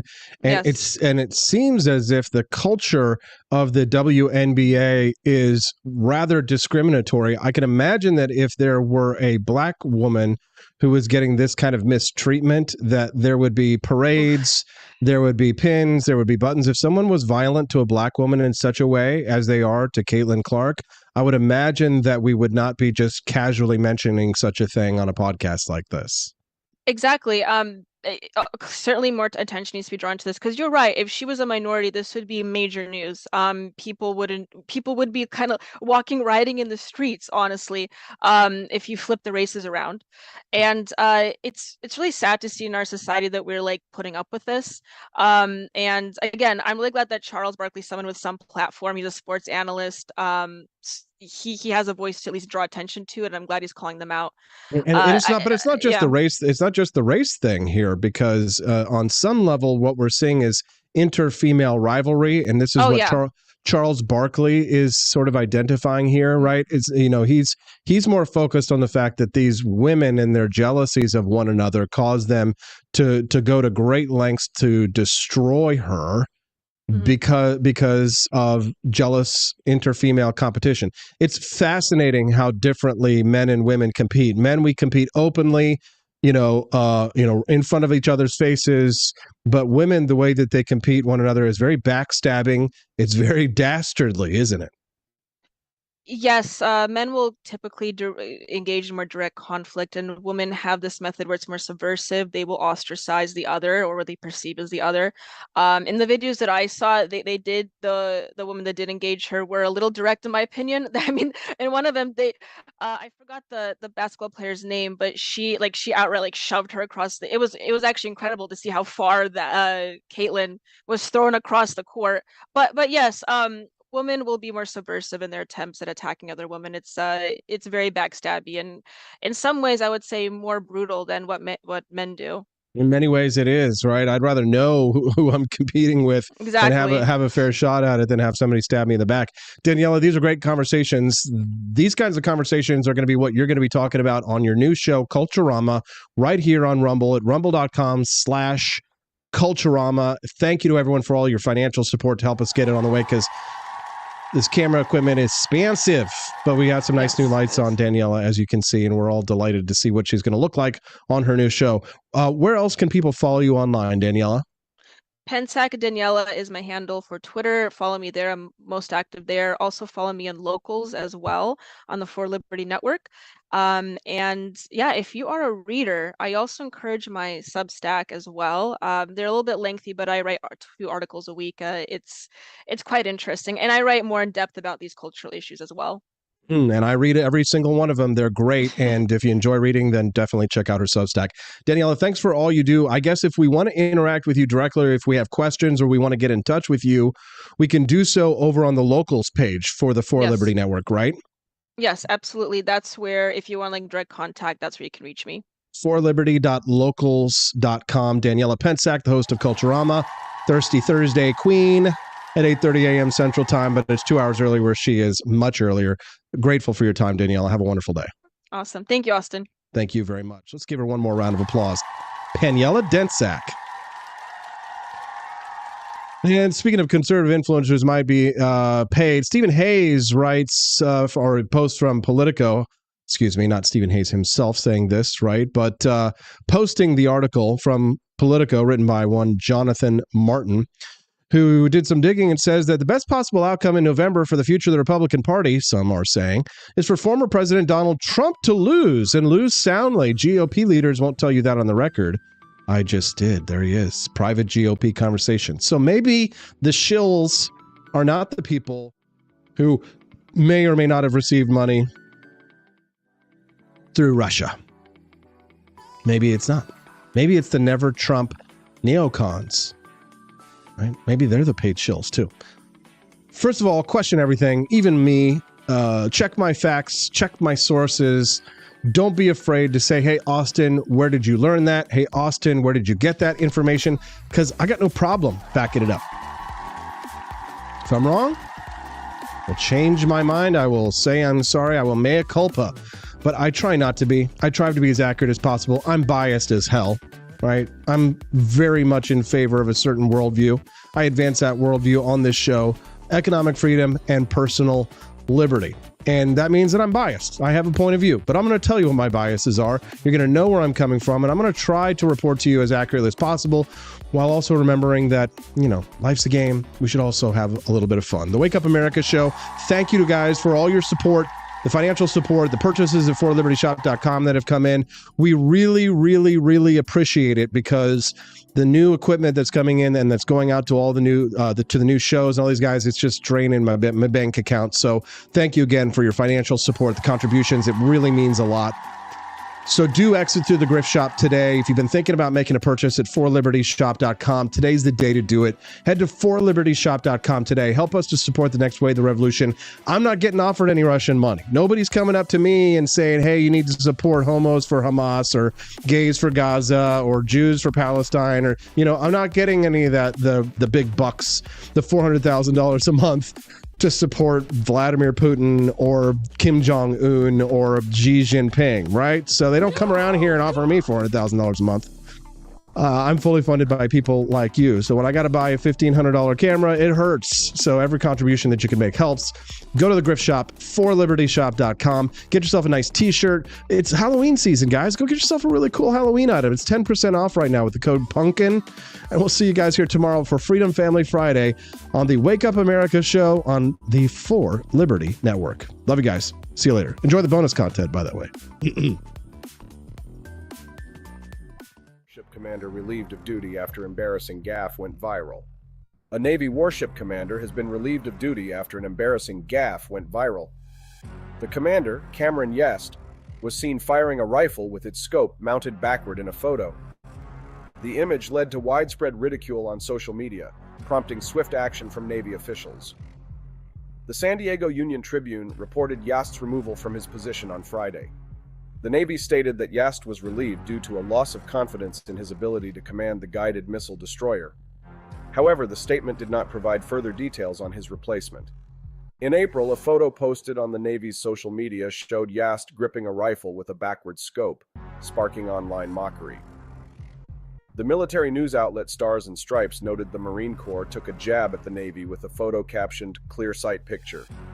The post featuring Yaste was subsequently deleted. The Navy acknowledged the error, stating, "Thank you for pointing out our rifle scope error in the previous post. The picture has been removed until EMI is completed." The incident caused significant embarrassment for the U.S. Navy.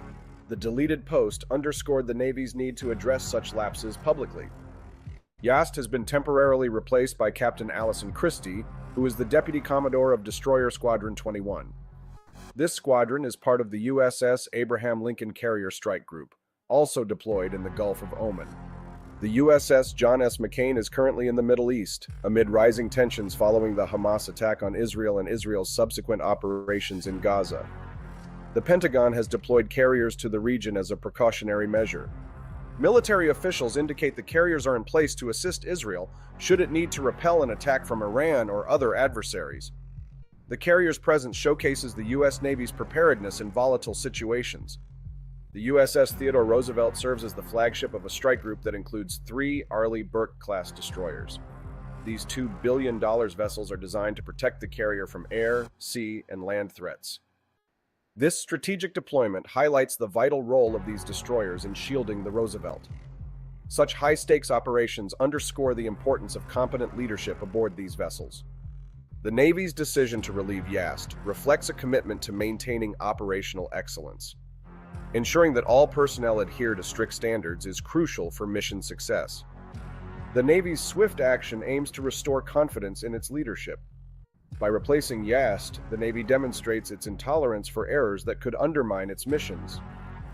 The incident serves as a reminder of the high standards expected in military service. It highlights the Navy's dedication to correcting mistakes and maintaining operational integrity. This leadership change ensures that the USS John S. McCain remains effective in its mission. The Navy's efforts are focused on upholding its reputation and operational capabilities. The Navy's response to this incident showcases its commitment to accountability. Ensuring the competence of its commanders is paramount for the success and safety of its missions. Years ago, we started this journey together, bringing you the Wake Up America show every morning. I couldn't have done it without my incredible wife, Steffi, who's always by my side, and now our beautiful baby, Hazel, who's already getting used to studio life, waiting patiently during Freedom Family Fridays. But what truly makes this show special is you. Your donations, your purchases from forlibertyshop.com. You're not just supporters, you're family. Together we've built something amazing, and we're just getting started. Thank you for being a part of our family. Here's to many more years of Wake Up America. I'm Donald Trump, and I approve this message. Believe me, Austin Peterson is the best. He's got the greatest Wake Up America show I've ever seen. Whenever I tune in the mornings and watch the live stream, let me tell you, he has got the absolute best content. I love his guests. It's just a total blast to watch, and I highly endorse and recommend the Wake Up America show. It's terrific, believe me. Is the outdoor your home about as exciting as a library? Then spice it up and unbore your space with our custom metal signs. Crafted with love and a bit of libertarian magic, you can customize your own metal sign at ap4libertyshop.com. So head to ap4libertyshop.com, customize your own metal sign today.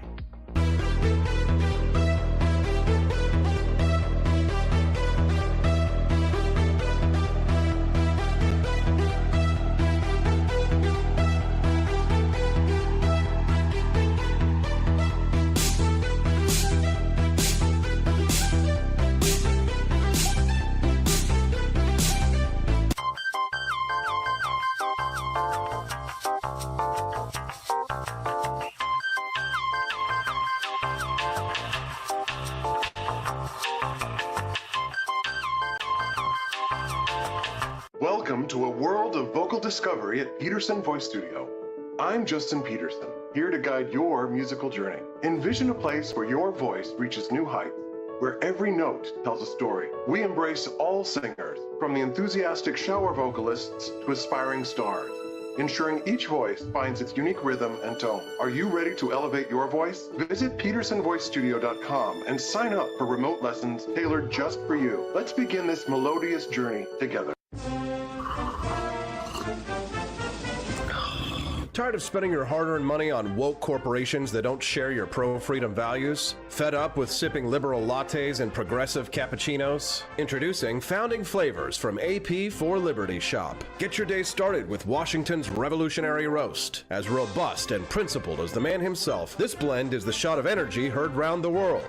Or maybe you want to taste the fervor of freedom with Adams's Patriotic Perk. It's as dynamic and balanced as the U.S. Constitution, sure to awaken your spirit of liberty. For the aficionados, we've got the Jeffersonian Java, a complex mix of flavors that speaks volumes about your refined tastes. And don't forget Betsy's Liberty Lullaby, our decaf option, crafted with the same care and dedication Betsy Ross put into our Star-Spangled Banner. This blend lets you enjoy the taste of freedom anytime without losing sleep. No woke beans here, folks, just pure patriotic pro-freedom flavors brewed with love for liberty. So why compromise your principles for a cup of coffee? Stand up for your values, perk up your patriotism, and start your day the American way. Get your Founding Flavors at ap4libertyshop.com.